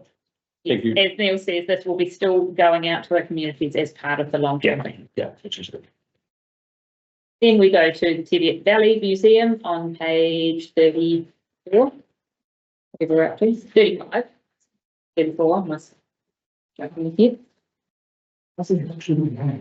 Which is The option 3. This would be Teviot Valley continues to function as is, funding based on a contestable process through council, not Teviot Valley Community Board, potentially. Yeah. Because of the districtisation. Because it would be district-wide funding and Teviot don't want to pay twice. Yeah. It's Might not contestable, be the right word. contestable. No, we- So we're taking that out? Yeah. No, can I just note, the sector would recommend this would up and come from the community board. Peter who said he didn't want us to. Sorry, just. Right. But also then we had the districtisation discussion, so it didn't make sense. They would be paying twice. Yeah. I think it does. Yeah, so I Makes think, sense for it to come via council, if you're collecting at a council level, that the money would come via council. and it falls where it falls in the rating policy. No one will know at ratepayer level, so we won't unpick it because it's too hard. So that is option 2. Yeah, but it's not. Not contestable. We'll bring that up. Well, right, Manitoto Early Settlers Museum. We have our letter here from Mary Ann Devereaux. Option 2, once again, Taro continues to function as is, being left alone to do what they do best. Funding based through council, not contestable. No, they wanted funding from MCB, not the They wanted it from CODC, but that's just, all that's going to do is, It's they're going to pay twice, so Yeah, that's just correct. done. Sorry, that's That's the true, word. that's That's, haven't quite thought that through about the implication of paying twice, and why would we do that, and that's not fair, And I think that's maybe a feeling that they might not get a fair shot at it coming from. as long as who's there, we find. What? Okay. It's not your fault, she. Right, Alexandra District Museum Incorporated. Came back to us with an option 6. Did not like the idea of option 4, 5, 3. The alternative was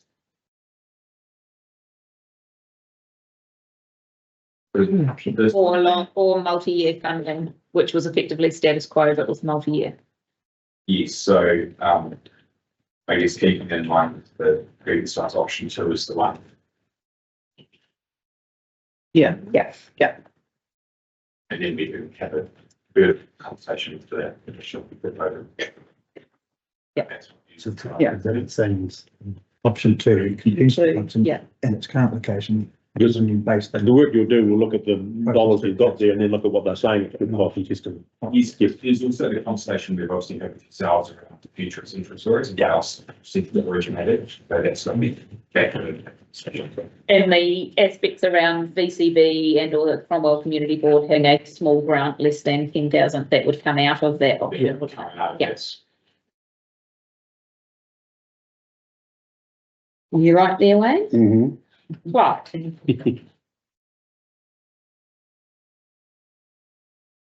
someone just tell me about the good shed? So up next door, I've got a photo of it if anybody wants to see. So up when you go up to the railway station on the left-hand side, next where all the briar herb stuff is, there's quite a good looking from the outside shed that has the Clyde and how many feet above sea level it is. It's quite a large shed. Good for storing stuff. It would be good for storing stuff. So I've got a lovely photo of it in the snow. Wayne, can you just pass that along to Neil and he'll know which one we're talking about. Oh, yeah, yep. So they would like that to be left as an option for, feel free to pass it along. Future.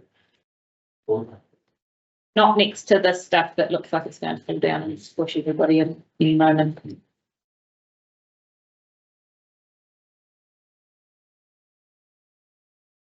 There's wax statues of some of it.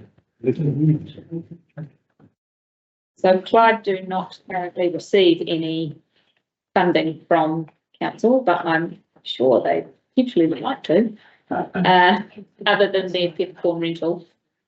So we are looking then at option 1. Option 1 or option 3. Yes, option 3 is with the heating upgrade. Oh, yeah. Okay, option 3. So just, can I just clarify one, but that's to the Cromwell side of this, of the station building. Yes. Yeah, that's it. Yes. Next to my sister's house. Next to the Thank you. public toilet. Someone just told me that's what I was looking for. Someone knows my sister lives, thank you. And it also includes, looking at land I do. options around the railway station reserve. Sorry. So we're looking at option 3, applied. What does it mean by that comment, land options around the railway station reserve developed by property council's consideration? So it's the one where we're saying there are property options. You need to go and spend the money to understand what we need to do with the property.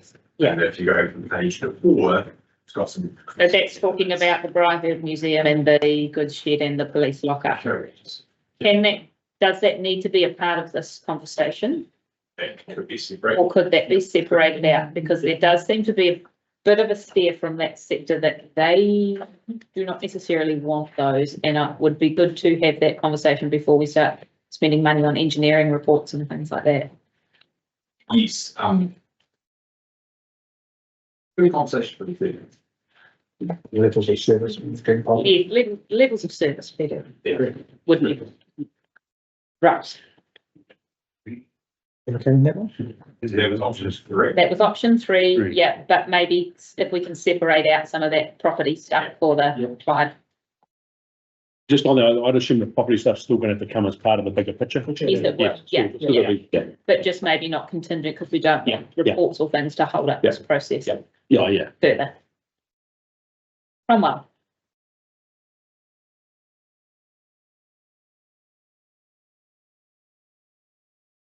Do people wish to have a separate discussion about this? Is there a comment that I guess Cromwell councillors initially would like to make in relation to the conversation?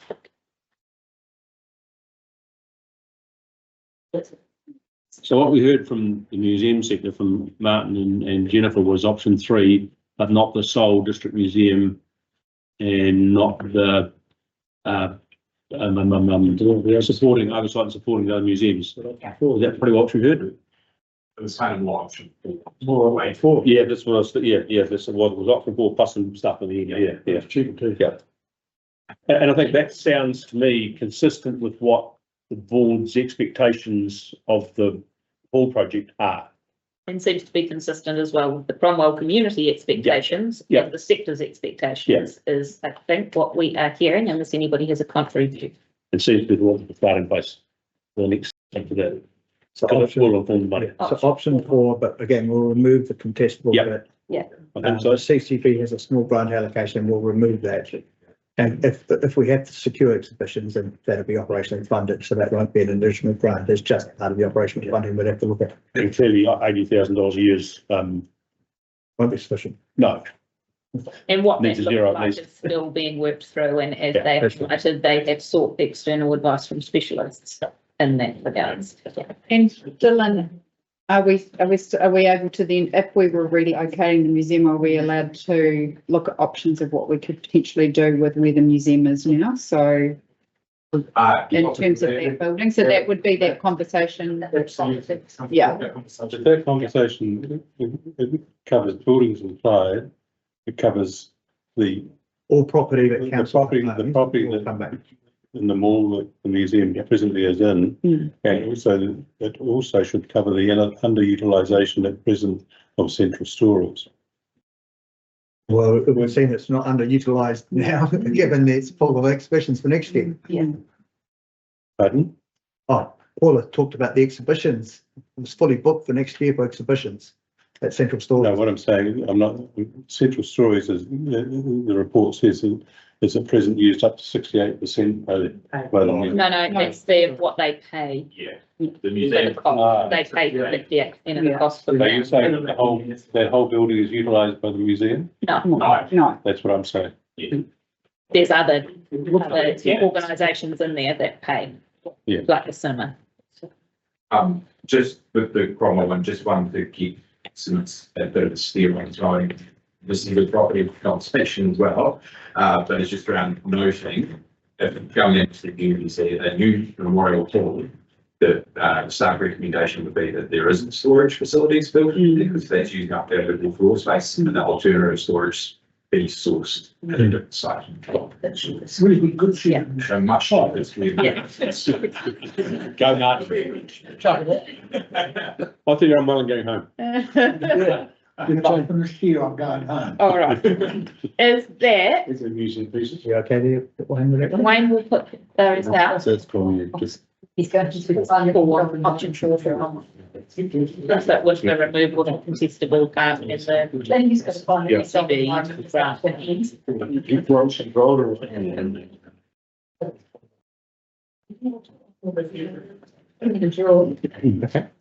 Yeah, I think so. I'm just going back to You still, Here.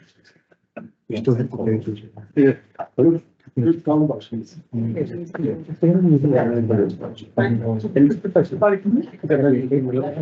No, we did the trust first. yeah, and that's No, where's that? that's Yeah, and then do we need to have a resolution around the property? yeah.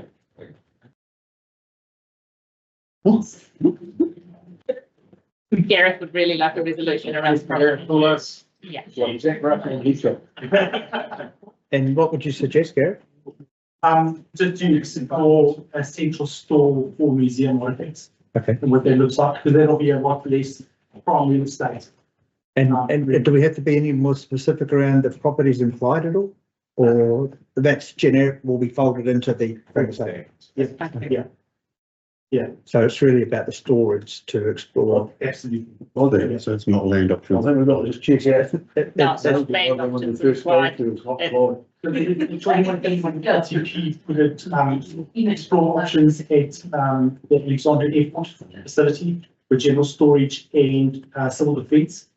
I would like to broaden our horizons and maybe even look at, part of the 52 hectares industrial development to include that as well with the general storage.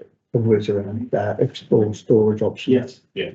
Or museums. Or music. And so the property stuff for Briarherb and police lockup and all that sort of thing, would you like that separate from the storage options? Or Separate the storage, just explore options of what buildings we retain, or what are the options for that buildings? Hey,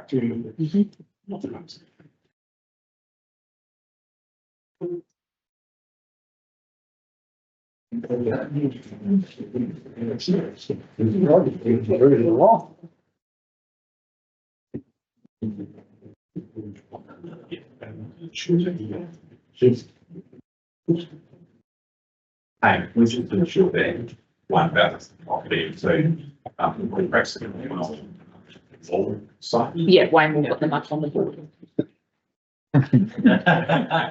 Maybe. Wayne, Maybe. away there. Yeah, Wayne. Look, you've got 5 minutes to meet Simons. If we go over, we know whose fault it is. That's right. No pressure. No. Yeah. I do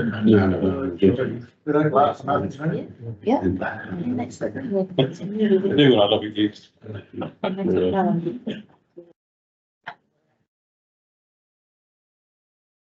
I think this is a really good time. Probably really better be than not.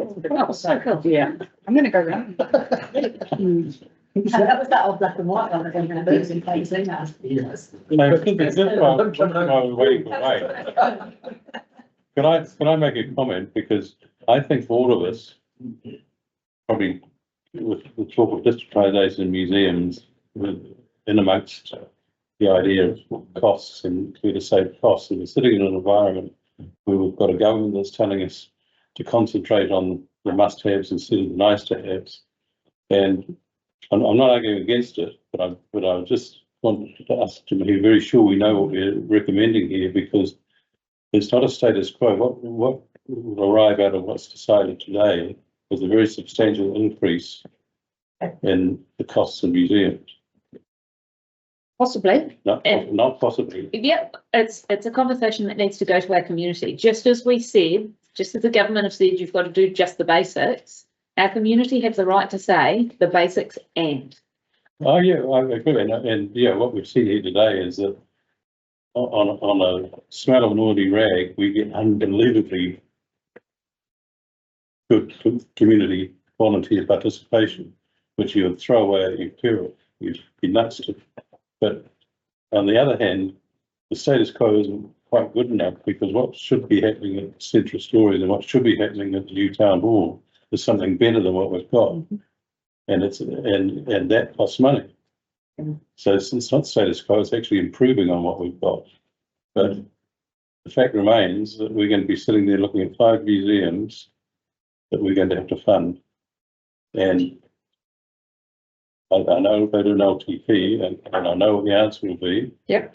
And it'll be a very substantial increase in the cost just for running museums and funded by on a district-wide basis. And we won't be able to say yes to everything. Pardon? We won't be able to say yes to everything. There will be I'm just cuts to be made if people want to rein in these rates increases. And there are very limited places where we can make cuts. correct. But I think it is right to ask the community that question in the long-term plan, and I have no doubt that we are going to have our strongest submission rate for a long-term plan ever. Probably the best in the country, I think. A huge level of engagement, yeah. Right. So that's what I've come up with, hopefully. That's fine. Yeah. I think it's like making statements about so we found two errors. Yeah. It's not Yeah. agreed to. The council, Incorporates into the LTP planning. and that first list, and Yeah. that the council, that first line, Reducing, yeah. not A, just behind that the council Oh, yeah. incorporates the following. Recommendations into the LTP. Considerations, etc. And take out the agrees. And that would all be recommends, wouldn't it? Considerations. We've got no dollar figures attached to any of this. There's no dollar figures attached to any of those. Well, we do have the existing budgets, Yeah. and like in the case of ADMI, they've come with an additional request. We can put that all in front of council on the levels of service, and then you can determine whether you maintain the status quo for funding or but we don't need that in You here. don't need this. No, because this is not a funding decision. No, it's just a popular policy. Thank you. So like that. Yeah, I think you're right. Yeah, you take questions about the. Could I suggest that resolution G agrees to fund the Cromwell Museum within the new town hall complex? The nice two documents. And we'll get there. Just let Wayne fix up these little bits and then we'll go through each one. Because we will read them out for the many people who will be listening online and can't see the screen. Wayne and E, put an ink out there. I will, yeah. They still have to stay, agrees. Well, the CAG agrees and then use other two of that. Just put that. Oh, yes, so CAG agrees. The current, no, sorry, yeah. It's a, does that help? Into that, Yeah, sorry. Oh, yeah. So could you go to G, please? Yeah. So what I'm suggesting is that the fund the Cromwell Museum within the new Cromwell Hall complex. Yeah. Yeah. Cromwell Hall, what's it called? Right, so GA. Both is F. Yeah. And H, it should be land and buildings. yes, Land and buildings. I think you, Land and building. Buildings. Yeah, it would probably be better. Yeah, that's just use the word property. And just land and property options. No, just no property. Oh, property. Yeah, property covers it all. Yeah, it's. all the funds, and the Cornwall Museum, the options, the different options to go into the. We will bring that back to you when we discuss the levels of service in the middle of November on what proposition could look like, what are the range of costings that you could choose. right. So this just gives us the guidance to say this is where it's going. Recommendations that the council incorporates the following into the draft 2025 to 34 long-term plan. A, receives the report and accepts the level of significance. B, to fund the Central Otago Museum Trust with funds to come from council and a grant that will not be contestable. C, to fund the Teviot Valley Museum with funds to come from council and a grant that would not be contestable. D, to fund the Maniatoto Early Settlers Museum with funds to come from council and a grant that will not be contestable. E, that the Alexandra District's Museum Inc. continues to operate from central stories with funds to come from council and a grant that will not be contestable. F, that the current Blythe Street Museum site is retained on existing terms. G, to fund the Cromwell Museum within the new Cromwell Memorial Hall complex with funds to come from council and a grant that will not be contestable. H, direct staff to explore property options around the Clyde Railway Station Reserve and the museum site in the Cromwell Mall for council's consideration. And I, direct staff to explore storage options for the museum sector, recognising that all of this would go into the long-term planning process. Yeah. So just on Blythe Street Museum, so there was mention in the options there, there was a preference around a heating upgrade. Yeah. And also, there was also a question as the council asked it as well, about whether or not 5 years needed as well. Apparently it doesn't. Yeah. But it wasn't. If all of the rest of them are. Then probably there's been. But the heating option can be explored as part of the property when you come back to the property. Part of the works So we don't need a resolution for heating. If you think it's needed, that can be factored into that discussion. And in terms of the bit, it doesn't preclude funding for Clyde if it came through the normal budgetary process in the LTP or subsequent annual plans. So, I mean, that's not excluding, at the moment, there is no grant funding to Clyde, but if they sort it, then we would have to staff it through and it would just be part of the museum rate, that's whatever that is. Rebecca. I'm just questioning the wording of a grant that, how can you have a grant that isn't contestable? Because it's not a grant, it's a payment to service. So I'm not, on your point, I'm not sure that bit is actually needed. No, I don't think it is. If council agrees to fund from council, Full stop. then in the long-term plan, you'll determine what the budget is, and then we will rate accordingly. We'll confirm that in every annual plan. If you wish to lift it, to drop it, that sits with council. So it doesn't need to have that and a grant that will not be contestable. I don't think that's needed because council will make that decision and it's annual deliberations. While waiting. Just, this is maybe just a procedural matter, in relation to how this is going to look in the long-term plans. I guess when you put the numbers around this isn't going to be in A, B, C, D, either or. So some people vote for Clyde, some people vote for Cromwell. This is a whole piece. It's a whole unit, just sort of. Yeah, and I was actually going to ask there. So essentially what you were saying is these resolutions will be the recommended LTP narrative that goes in there. Yes, district funding for a district function, which is museums, not Clyde Museum and Taro. That will be.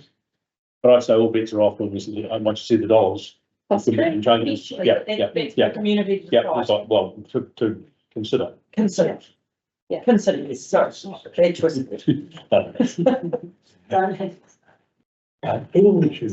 He's good friend from, yeah, don't give him a toss.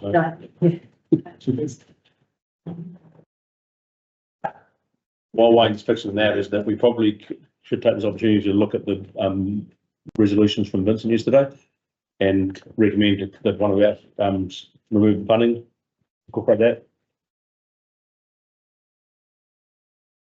Otherwise, it's nothing formally to get it there. Which one? The one recommend the council to redevelop the Clyde Museum be stopped and moved. Yes, that's the point. We did say we could have one of those. Yeah. And is there anything else in there that we need to incorporate in this? The good shed's been taken care of. The B's been done.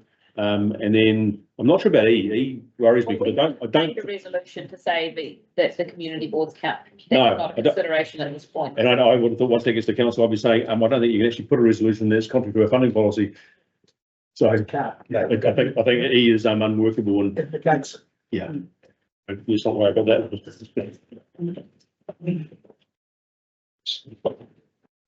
I get the sentiment. But it's like saying, despite the fact they said you got under control, you're not going to do it for this. Good luck. Man, what I like that.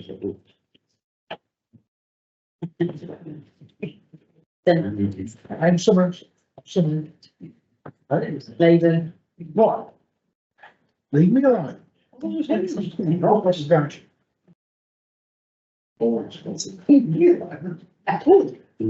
You've got them to take it. I'm just ready for what? I want to move this. Make it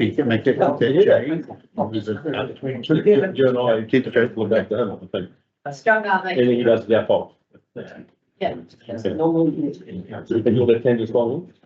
It's all right. I'm just thinking. That's all good. It's all right.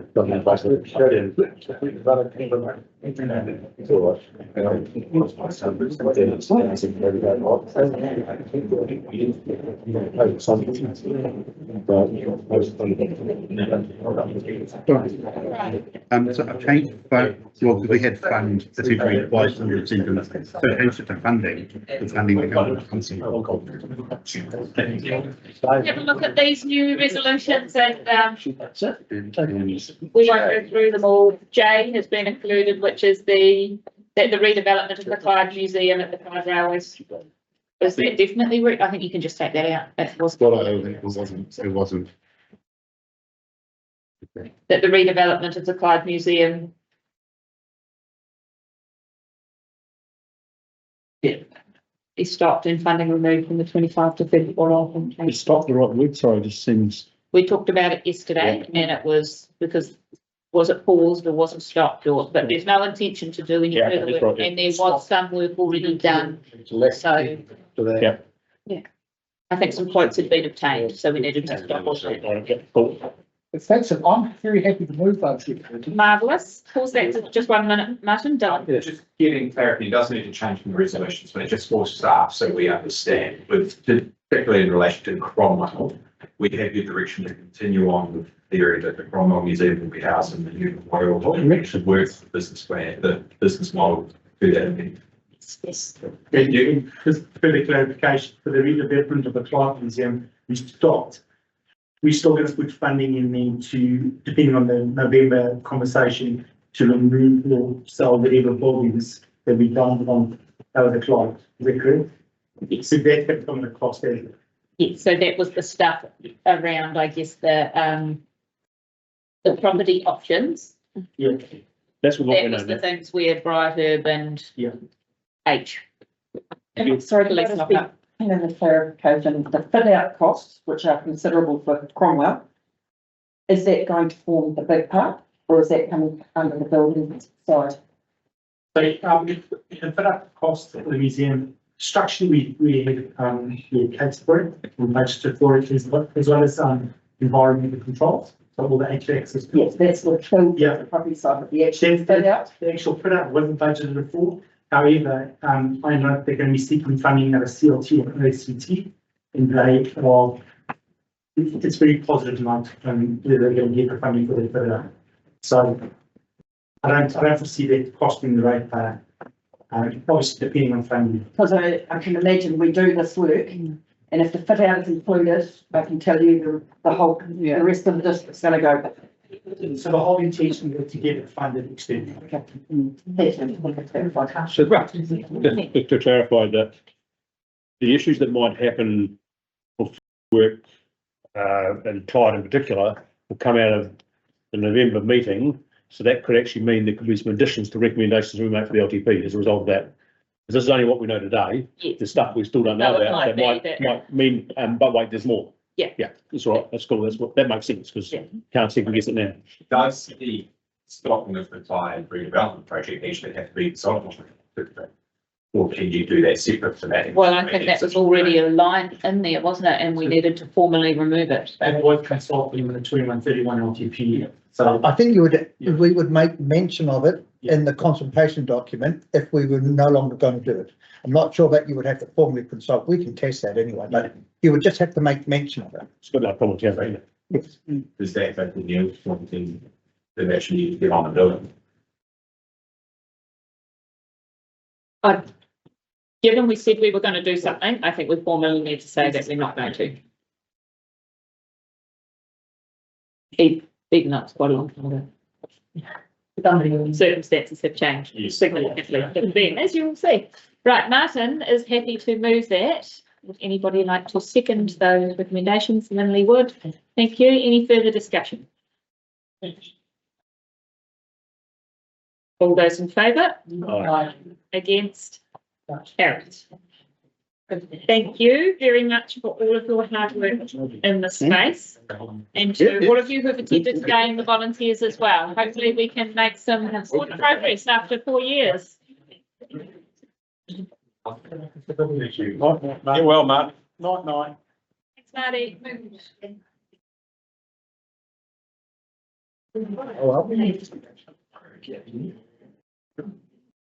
And I'll hand over now to you, Stuart. Rhoda. Thank you. Here.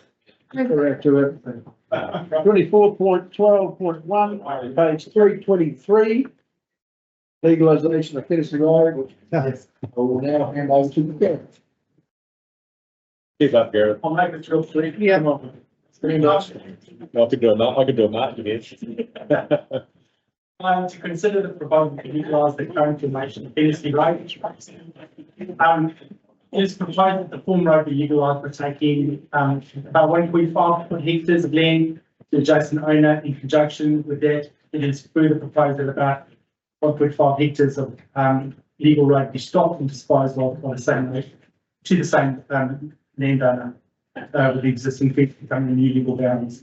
The best example of this graphically is on figure 4, which basically shows the red is the road to be stopped and the green is the land to be taken for road. This is definitely going to be a community benefit. The cost associated with this will primarily be picked up by Helios, with council's portion to about $8,500 in contribution. I'll take the thread. Any questions? Any questions? Yeah. So it talks about in the 1, 2, 3, 4th bullet point, the roads being stopped, then amalgamated as outlined in the schedule above, and then it refers to schedule 1 above and B. I think we might need schedule 1 in here somehow. You're referring to that. If you're referring to it, we probably need to have it. So it's the right one? Well, yeah, well, just mindful of something else. Cross the T's, not the ones. There is. Not the T's, crossing. Yes, the recommendation. Yeah. I know it's going to happen, but we just need to schedule 1. Oh, schedule 1, Yeah. B. Yeah, the 4th bullet point refers to the schedule above, and then B says schedule 1. But when you look at the resolution on its own, schedule 1 where? In the RMA or just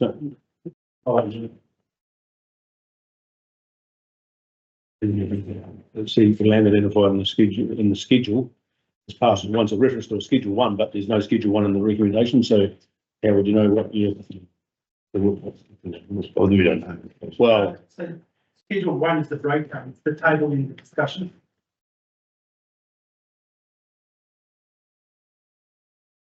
schedule 1, oh yeah. That would look. Oh, okay. Yeah. Page 328. 328, yeah. We got this as schedule and the. Yeah. Yeah, you just because otherwise, well, actually, it's not scheduled on the report, is it? Oh, Yes, it is. Right, small print, found it, yeah. With that, I'm happy. If you want me to move, I can, Mr. Portfolio lead. Thank you very much. Sally, second. Any other discussions? All those in favour? Aye. Those against, carried. Thank you very much. Thank you. That's me. Oh. Oh, yeah. I will just say that in a member's report that after flooding damage is quite significant in many Taro, and the contractors did an exceptionally good job of getting out and about and really cooking and returning. Excellent, thank you. Cheryl, as deputy, would you like to pick up the Just started. mental in the first instance? We're on a roll now. Okay, so we are at, agenda item 20. Was a bed. And that is to consider the fulfillment plan for tendering of the Three Waters reticulation operations and management contract. Julia. Yes, so, very with me, things was also, these reports. So what I'll do is just introduce both this report and the next report together because I'm aware similar. So this is bringing back to you the procurement plans for proceeding with the tendering of the debundled work that is currently contained within the one operations and maintenance contract for Three Waters. So these are the first 2 contracts that are the most significant components of the work that we deliver externally. So we split it up into a reticulation contract and a facilities contract, as was previously discussed and agreed by council. Within the report, we've actually outlined what the previous decision was and the actions we've taken relating to each of those decisions, just to show that we are following the direction was that we were previously. So this is really now the formal process of bringing the way in which we roll out the tenders to the sign off. So the facilities contract is the first one, And it's a relatively straightforward procurement. It's a waste attributes. Tender. So No, sorry, the reticulation. is a weighted activity. Yes. So we're doing reticulation first, so that's the weighted attributes one, so that means we go through and we score against each of the attributes, and then we open the prices up and we have a look at it. And the price is then scored as well, and the highest scoring contract is drawn.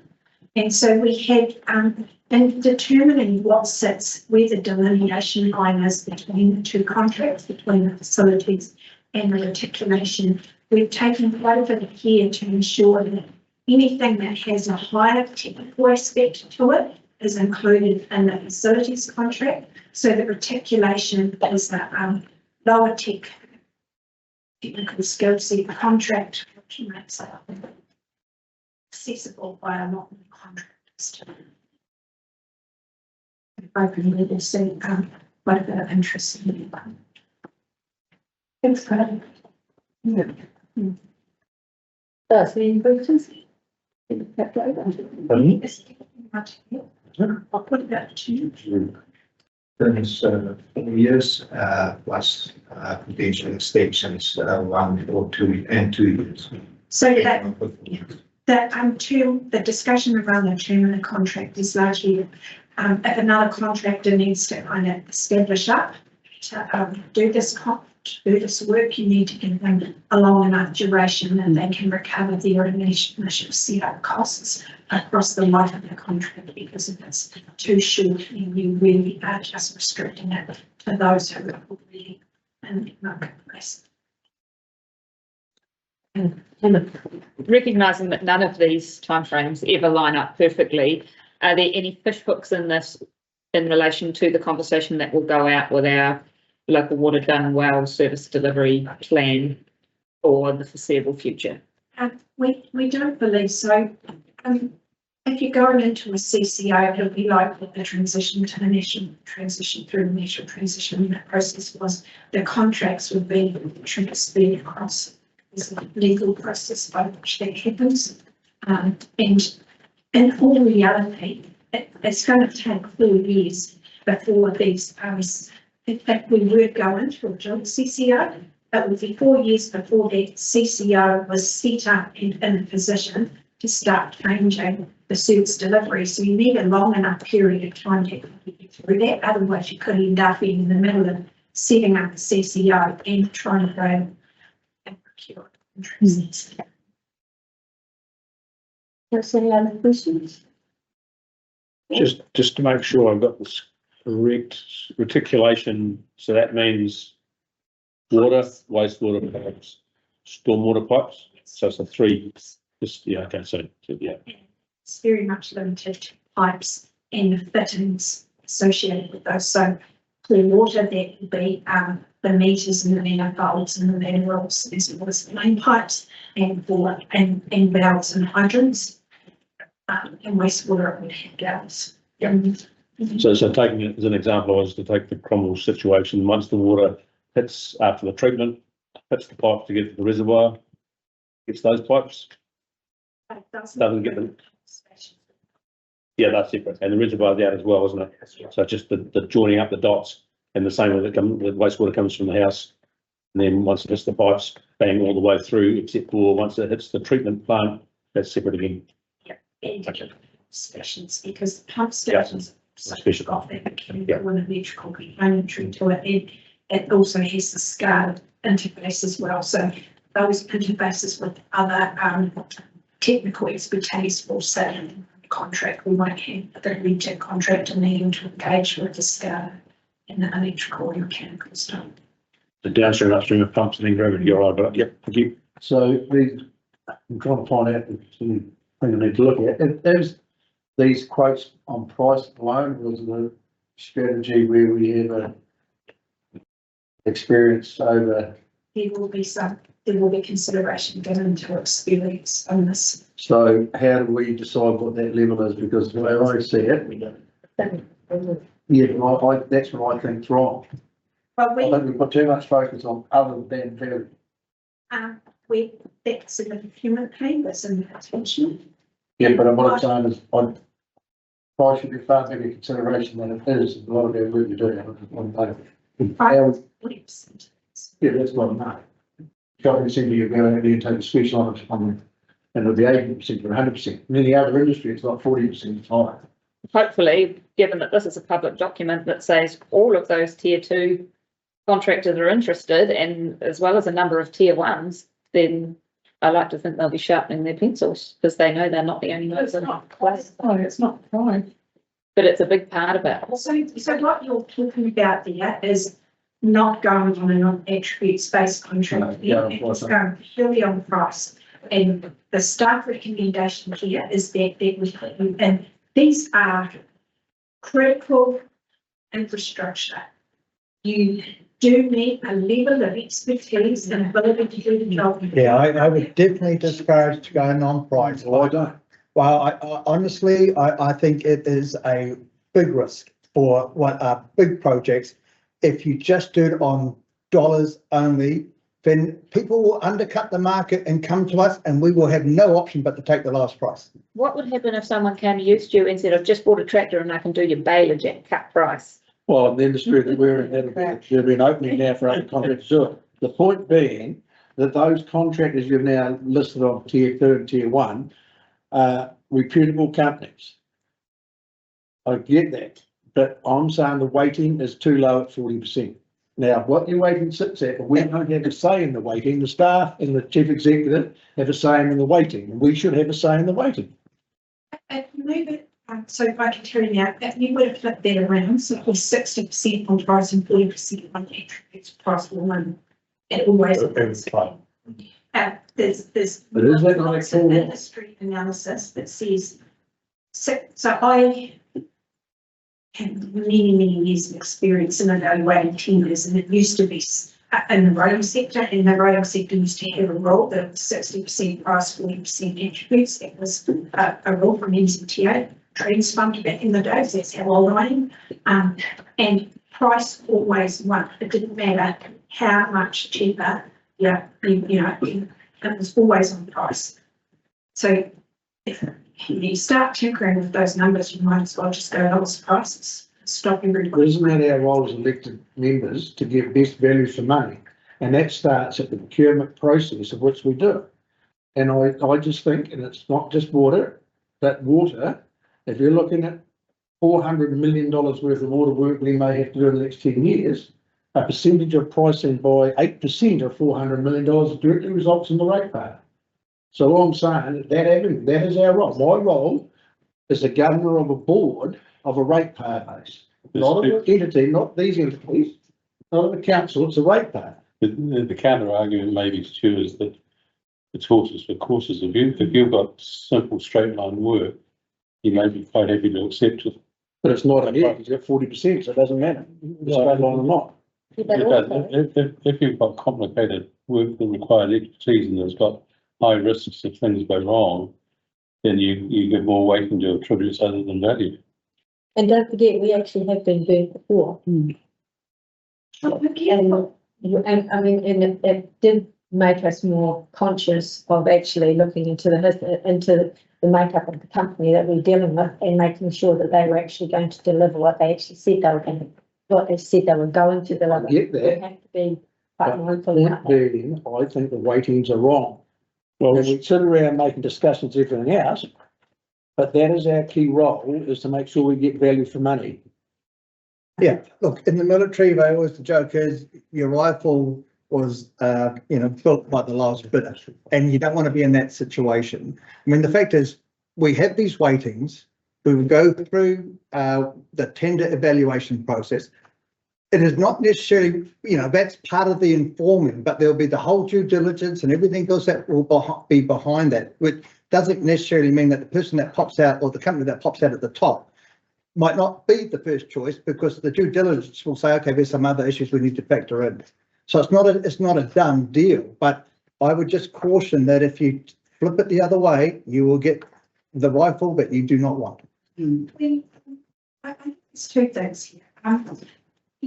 We're well aware of the councillor's concerns around costs, and paying too much of a premium for some contractors. And we have had that in our discussions when we have worked through how we set this up in order to achieve that outcome you want, while we're still managing the risk. So if this was just a go and replace a pipe, and it's a contract that has a 6-month duration, then a higher weighting to cost might be appropriate. But this is going to be a 4 to 6 year contract. It requires contractors to do call outs at all times that there's a burst. It requires them to be able to respond to emergency events that might happen in this district. It's not, there is a value to be put on having some reputational delivery that, you know, so it's not just about the cost there. There's risks. And then I think the other thing is, you know, we have looked at making sure we're going to get value for money out of this. We've discussed it, and I think that there may be a need. You will make that ultimate decision on the award of this contract. It will come back to you to sign off on the award. So there's an opportunity then to probably have a question about that. I guess the irony of it all is that you appoint one contractor to do a piece of work, whatever that is. And then they go to one of those other contractors listed in the tier 2 and they don't make money out of that. So that means the ratepayer is paying for it when we could have gone do it. And I think that's probably where Stu's coming from. And how does tier 2 contractors get the experience with making that? Can you explain that way? They don't get it at ratepayers' expense, I can tell you that much. And that's the risk that you face. And that's why this is in there. If you go to 351 in your agenda, it talks about what the 60% weighting is, and it talks about the capability, the capacity, the management, and the solution and the methodology and weightage of them. When you go and look at them in isolation, if you get a contractor other than with those attributes, you are taking one of the biggest single risks possible with ratepayer funds. It's worse. And you know, I'm sorry, all due respect, I'm not here to spend ratepayer money on helping contractors get experience and make money. Especially, you know, the most recent experience of the Clyde wastewater scheme. Not our best experience in the world, probably. You know, and that was probably a more recognised contractor or not. We've seen far too often contractors come in and buy the works. Even the big boys have done it. Delta have done it. You know, different ones like that have done that before. And then what happens? You get a big wake-up call, they can't deliver. And I think that if we don't take a responsible way of looking at it, and from my understanding, this sort of attributes system of 60-40 to cost is not untypical and makes sense in the large infrastructure projects. You know, all due respect to those small ones, they'll cut their teeth, and they may have to cut their teeth by being a subcontractor, but they'll get there, and there's proof of that, you know. But I just don't see why we'd be taking that risk with ratepayer money. This is a reasonably big contract. Like, there will be some contractors out there who, it's not surprised they might have a shot, but they're going to have the capacity to do the quantum of work that's all required to be done at the same time in order to meet our customers' expectations and others. Yeah, and all I'm saying that they wouldn't be entering into that contract, although it'd be odd if they didn't. And that the weighting was different, they'd all be playing in the same field. And all I'm saying is that there's no other way that we can check it. Because you know, with down at or it's up and over, they've still got the capability and capacity. And they still deliver the service you get. It's just a part of the weighting. And it's like we've had voting contracts. So they may be different, but there's not a competition. I'm not saying the competition's there. Hopefully it does come through in the weighting. It's just, that's, to me, it's not the right levels. That's all I'm saying. That's something we talk about when it comes back, when the tenders are in, and if you want to bring it up then. Well, yeah, but I mean, at the end of the day, I mean, we look at our policies. The procurement policy will come again. We can have a look at it. And if we're not happy with the weighting, it's time to really argue your point. Are you happy that this procurement is not only in line with our policy, but in line with best practice for infrastructure? Yes. In fact, New Zealand. Absolutely, yes. And we've, like this one going out on a weighted attribute is because we think we could take a bit more risk around the price on it, whereas the other one, we so focused. This one seems gone for a higher level of weighting on price than we've had in many years. And I think, look, what I'll say is my experience of evaluating contracts is often you can put so much energy into trying to manage all of this stuff, and it's not that you open the pricing right at the end of the process. Well, it's a waste of time because the prices tell me what it's going to be. So we'll, no more comments? Okay, so the recommendations are that council receives the report and accepts the level of significance.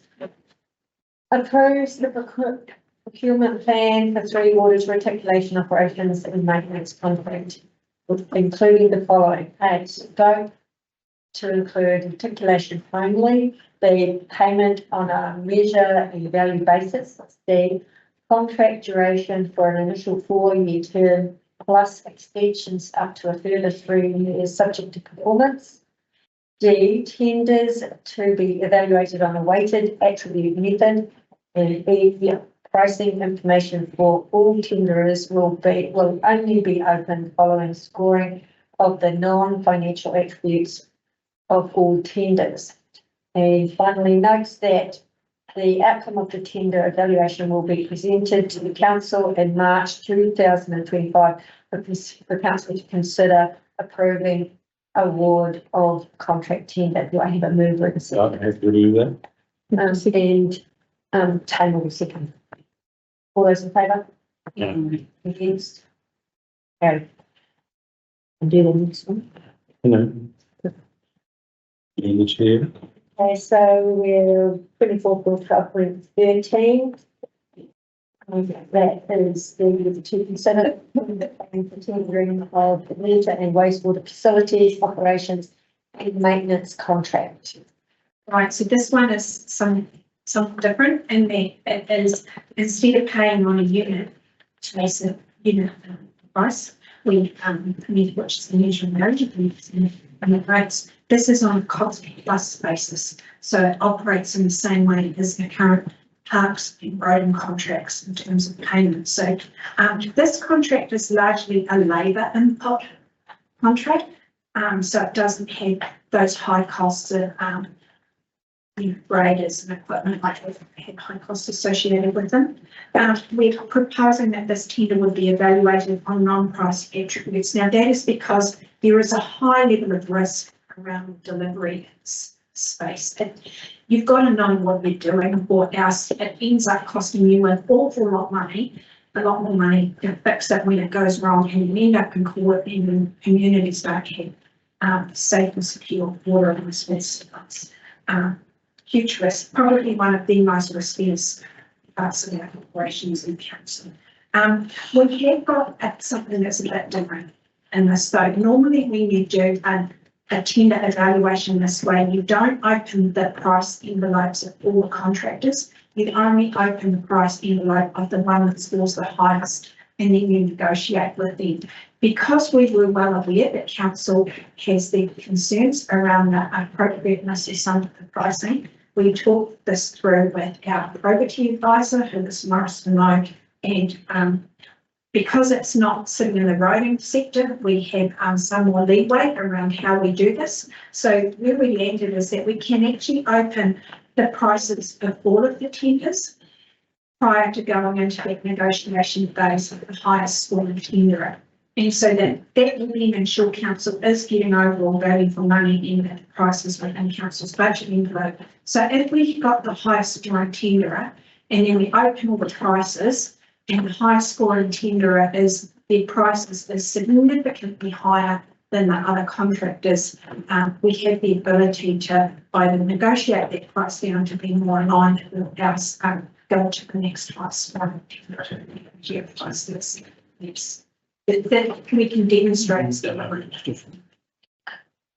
So we have heard those concerns, but it's how do we get the value for money conversation in this and be assured that we're getting value for money while at the same time making sure we're managing the risks associated with it.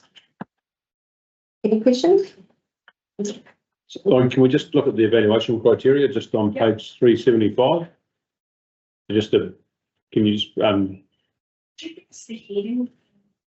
Please, Neil, that you're looking at. oh, it's just, it's got the table with the evaluation criteria. Yeah. Page 11 of your report.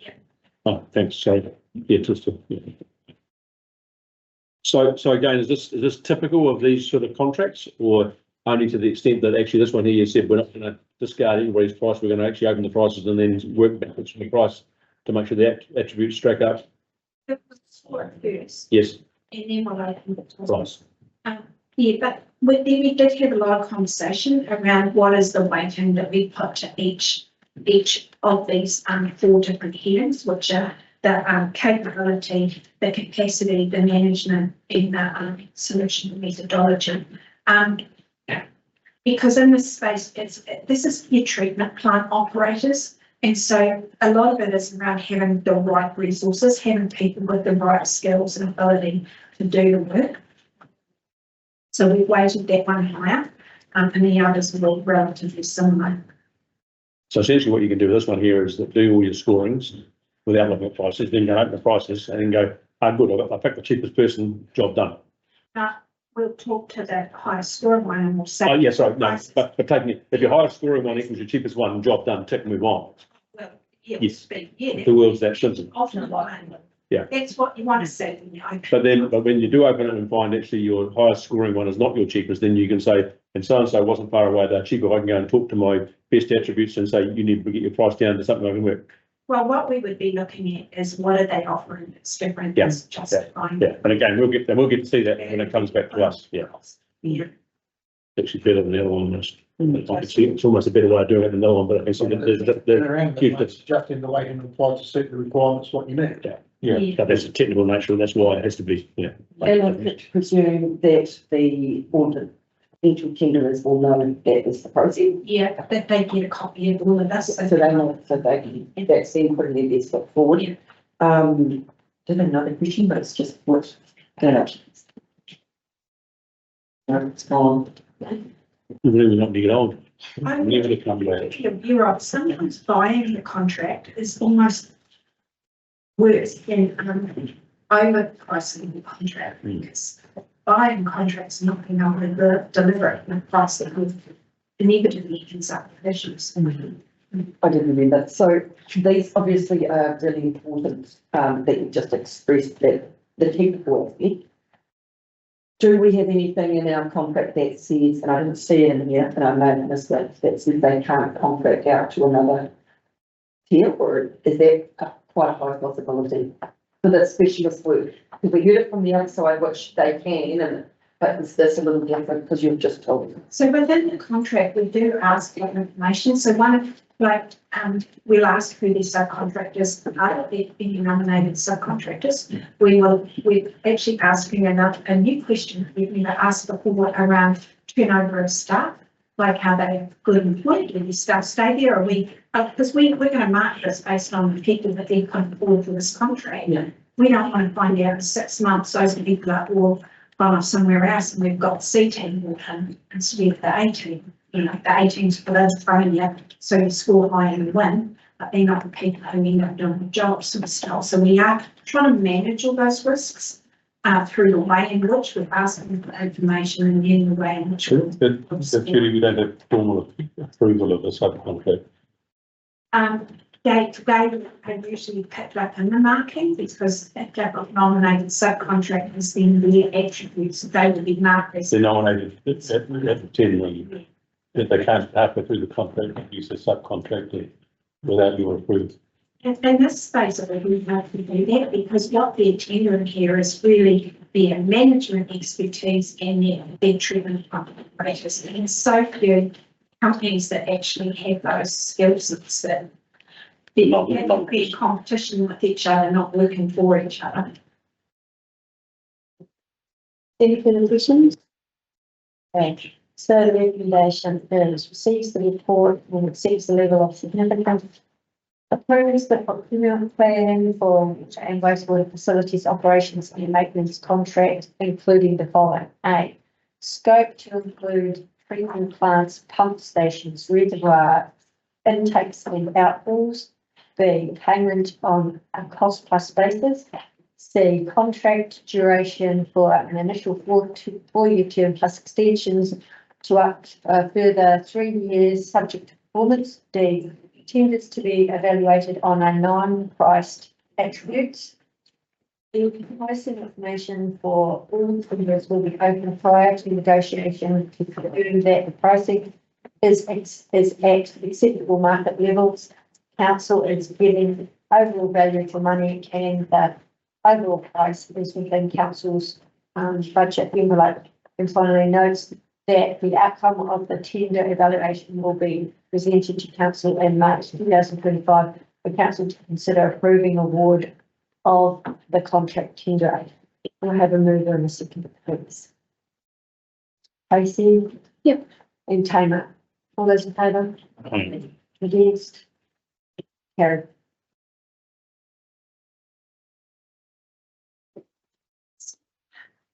Everybody could use a break. There's a break speech. Yeah, there's a break. It's a wee break. Yeah. Have a Kit Kat.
All right with that. Yep, business first. Hi, Claire. Shut up and go on with you. Well, that when you up. Sorry. It's good sitting on the old people side. Welcome back to You're all right. And then the home straight. We are now going to be talking about the staff interest policy with Amelia and Saskia. Welcome. So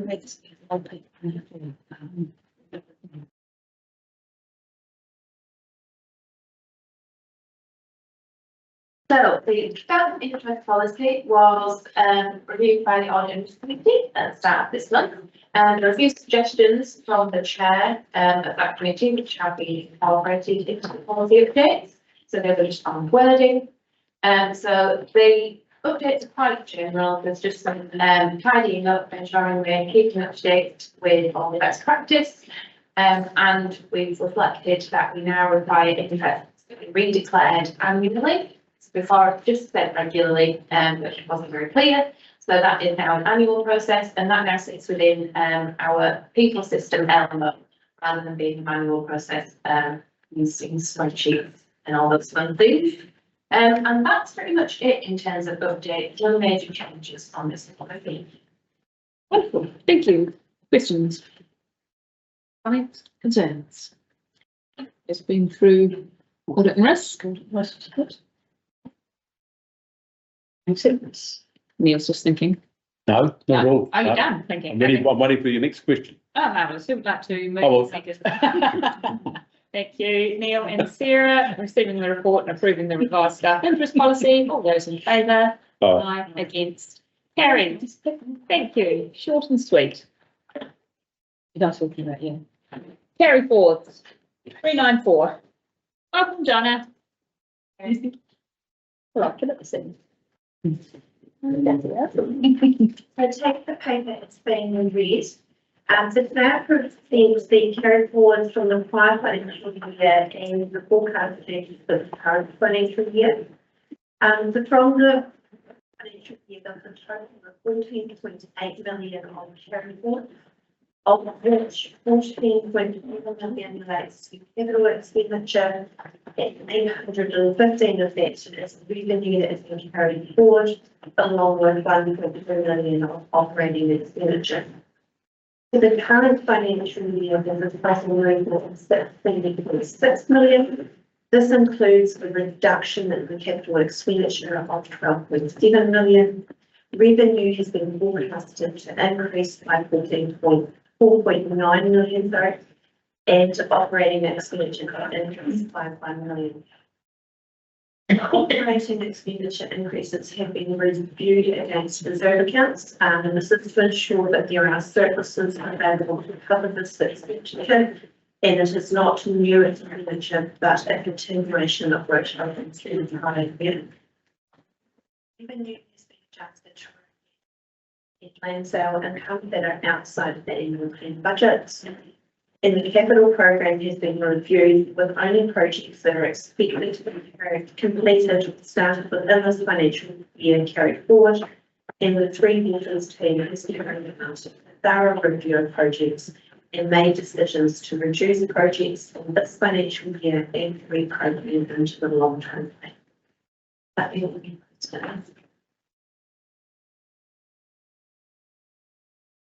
yeah. Can variables be used to reduce rates? So that they can't. So what it does is carry forward direction decisions that the council have made in prior years. So in terms of your capital program, it's funded through depreciation funding or reserve balances that are in place or debt. So in the terms of the three waters reducing the capital program, it will reduce the debt forecast for this financial year, which will then reduce the deficit at 88 million. Sorry, I've got that on my head. So that will reduce by about $14 million, and then that will give us a better opening balance for our long-term plan. But in terms of actually reducing rates, Probably not so much. It's already been rated for. That would just believe there's future impact on the from debt. I've got two questions, but they're kind of for Julie, so you might be on the hook. I am ready. You're ready? Marvellous. Good. Development's progressing more slowly, which provides the opportunity for ensuring hydraulic modelling. Is that progressing slowly because of the uncertainty around accessing that water in terms of, or just because of their timeframes? Yeah, it's around page 19 in the conversation around appeals. Yeah. So they can clear up. So I would just, we have to use this.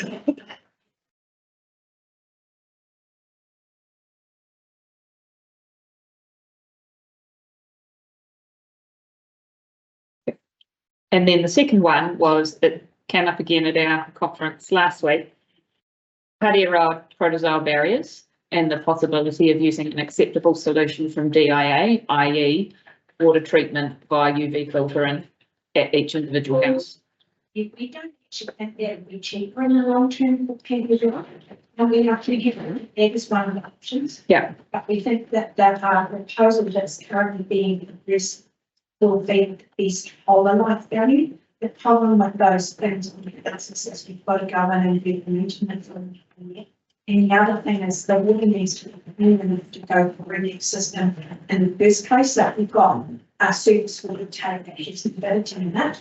It could be periods of time in that communities and the houses can't actually treat. So we think what we're doing, but we will be bringing a report to you around that. Perfect. And will that break down the cost of just the protozoa treatment? So what we're looking at is a different option, and we'll probably be going away asking for separate part of that whole conversation, Alan's been having around this. And using that suite of options as opposed to just going with what we've always stuck with. It's, sorry, if I may, that 800K covers that cost you're talking about, or because you say it's stage one?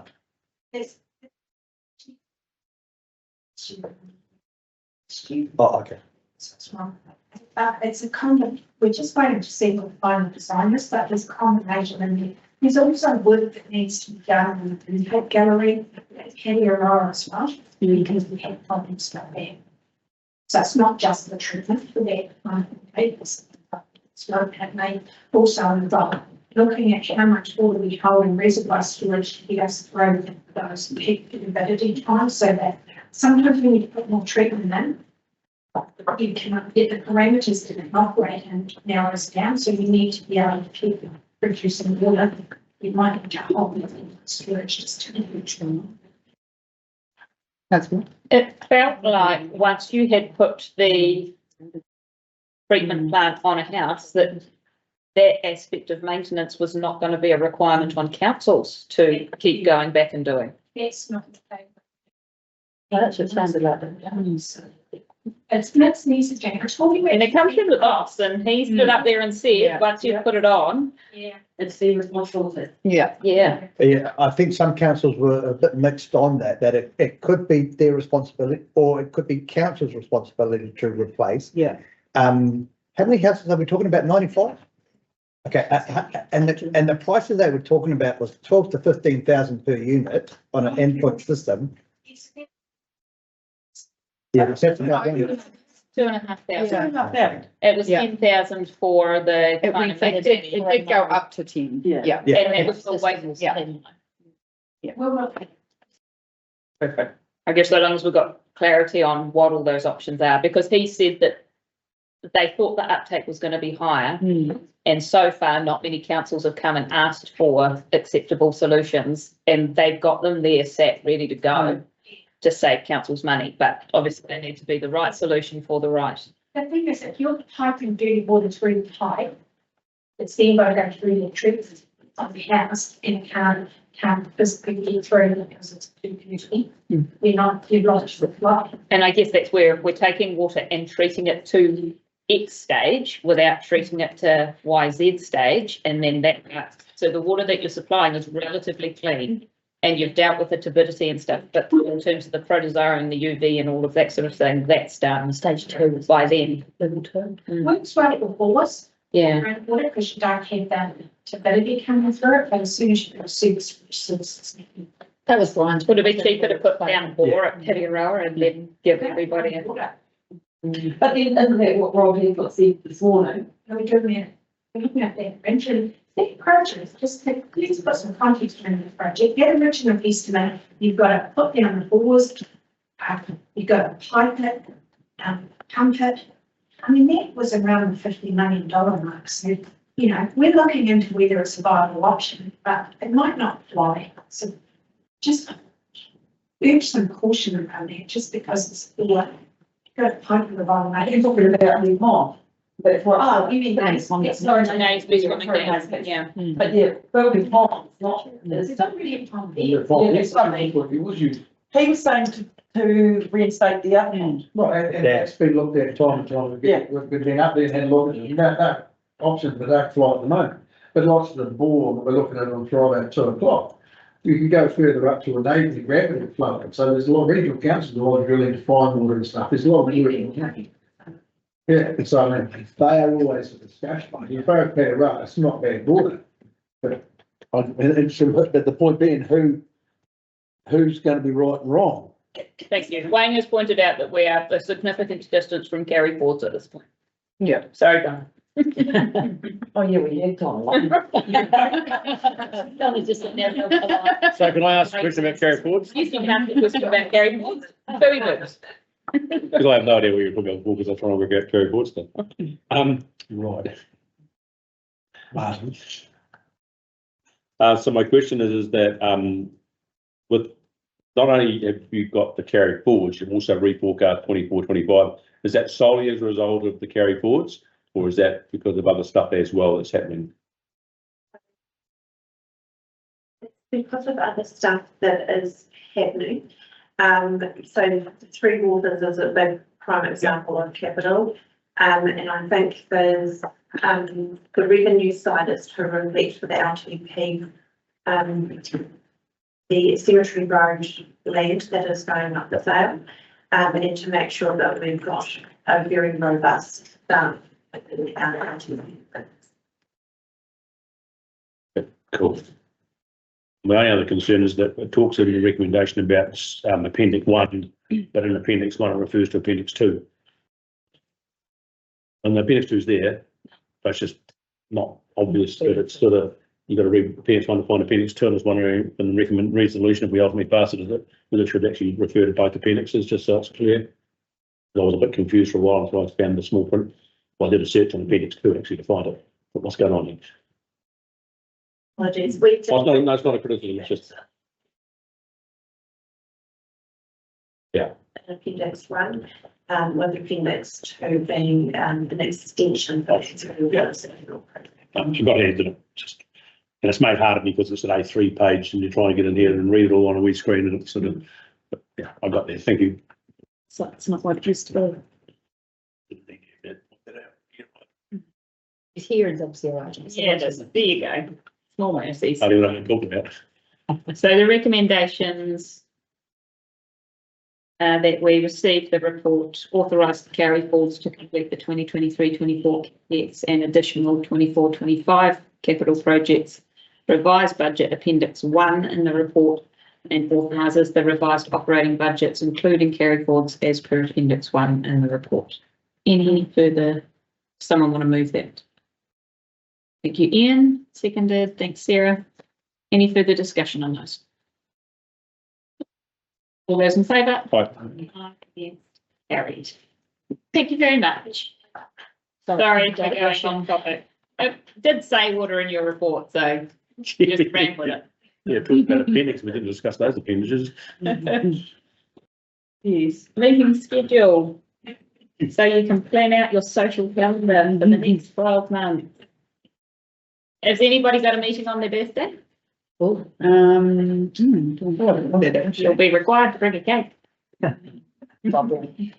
Unless it's some, no, When's my Anything you'd birthday? like to mention, Wayne? No, nothing. We're just going to keep the same as has been this year, so the last Wednesday of the month. We've got 3 days put aside for LTP hearings. Put those days aside because we don't know what it's going to look like. So just put those days aside as a holding pattern. In May. Yeah. And another thing that we're doing, like we do with the digitalisation meeting, splitting out the hearings from the deliberations. So the hearings are 1 week, the deliberations are a week and a bit later. Yeah. That's about it. What was that one? So in May for the LTP. Yeah. So there'll be we've got 3 days of hearings as a whole holding pattern. And then about a week and a bit later, there's a deliberations meeting, which is strictly for deliberations. Right. Okay. Should we have 2 assessment committees now? We've gone finally in March. Have we gone both 2 6 months ago? We did, didn't we? Thought we was only 1 in March and 2 in September. We might check with Rudy. I'll check with her and Just see when there's another just to make sure that to be there's added later. yeah. Stops us from adopting this now. So recommendation, receive the report and adopts the proposed meeting schedule for 2025. I'll move that on the basis for the first time ever. I can see no meetings that involve me in the same week as a hearings panel. Hey. Whereas sometimes I've had Monday, Tuesday, Wednesday. So well done, Wayne. Is that a fluke? It probably is, yes. It's a change. There may be a CCB. Oh no, I meant to do it for you. I did it just for you. There is one there, early February, so I did it just for you. Oh, Neil moved who? it and Sally will second it. All those in favour? Aye. Again, carried. Anybody I want to spend the day with me? Replacing members of various committees. Well, with the vacation of your seat in council, suddenly we've got some appointments that need to be filled, and the cutoff for the next determination from the Remuneration Authority is on Friday. So I thought it would be quite useful to find some replacement folk. And then I can submit that paperwork, and then everyone, well, some people will on this and some people won't, but it will work out. There'll be a determination to come out that will alter pay for elected members. So there was a number of appointments. Yes. Audit and Risk Committee, Assessment Committee, Executive Committee, the Portfolio Lead for Community Vision and Experience, and also, although they're not here, Cheryl and Nigel are changing around, so Cheryl is going to become the Portfolio Lead and Nigel the third committee. Yeah. And finally, Lindley to be appointed, but someone for the Vincent Community Board. I've done some thinking just now about who would be the most appropriate person for those roles. Yeah. And I think, but please let me know if my thinking is not correct. Are you happy for me to just go through? Oh, yeah, go for life. Okay, so I thought that audit and risk, Sarah, you might like to I would wear that hat. Oh, that's been marvellous. coming along anyway. Thank you, you are. Yeah, you spoke. And on that, given that you have been such a standout deputy chair of the assessment committee, I wondered if you would like to have a swapsies and you could be the chair and I could be your deputy chair. Oh, you need love to. Wonderful, thank you. The executive committee, which will have an important job coming up in the foreseeable future, Peter. Well, I wondered if Why I'm so happy. there needs to be someone from each of the wards that the deputy mayor doesn't sit in, and Tracy, I wondered if you would be happy to take that spot on the executive committee. Portfolio lead, which is obviously, it was the best. Sally, I wondered if you would be happy to take over that as the portfolio lead for community vision and experience. And back to our old stomping ground of the VCB. Lindley, would you like to return? I'd like to. That would be wonderful, thank you. And then Cheryl and Nigel will do a swap as well, which was very well today.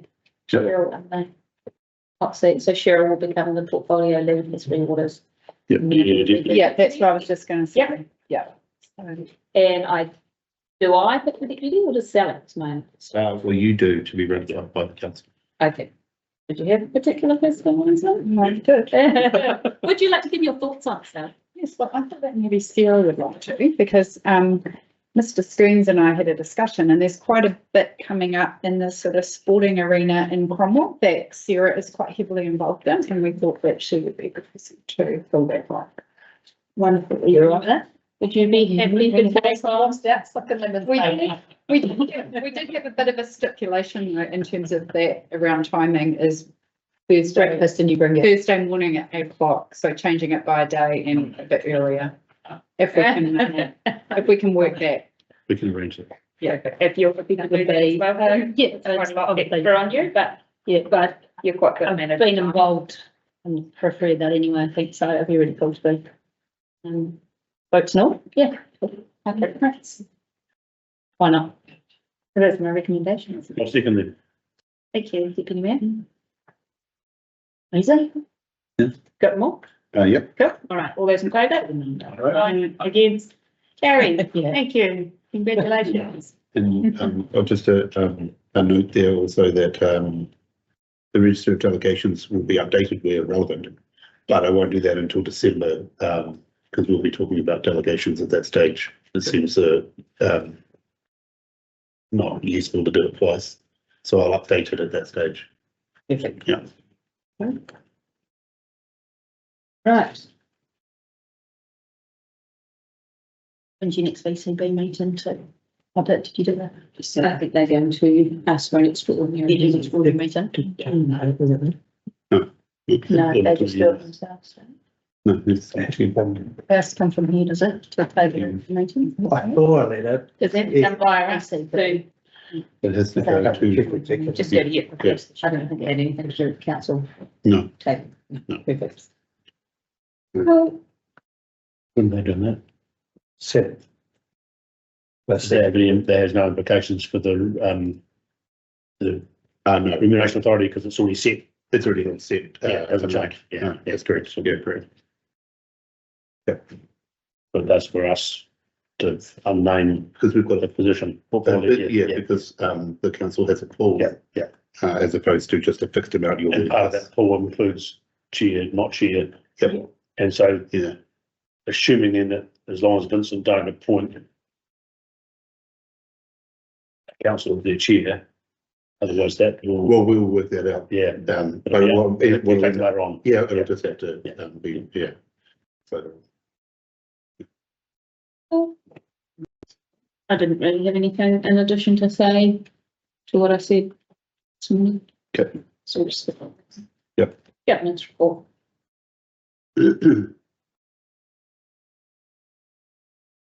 6:08.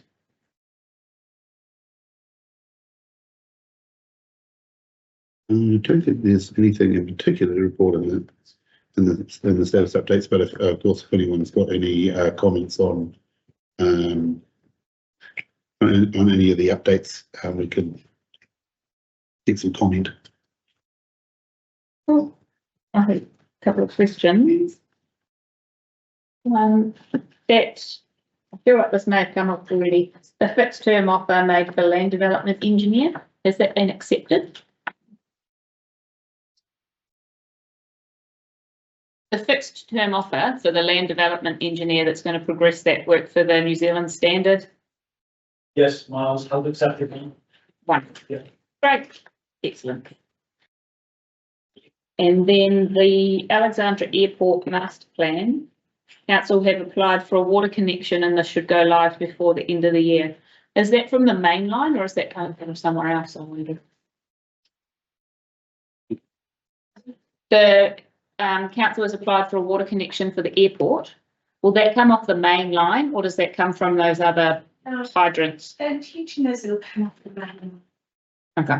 But then, you know, that, council also needs to meet the same level of expectation for a connection.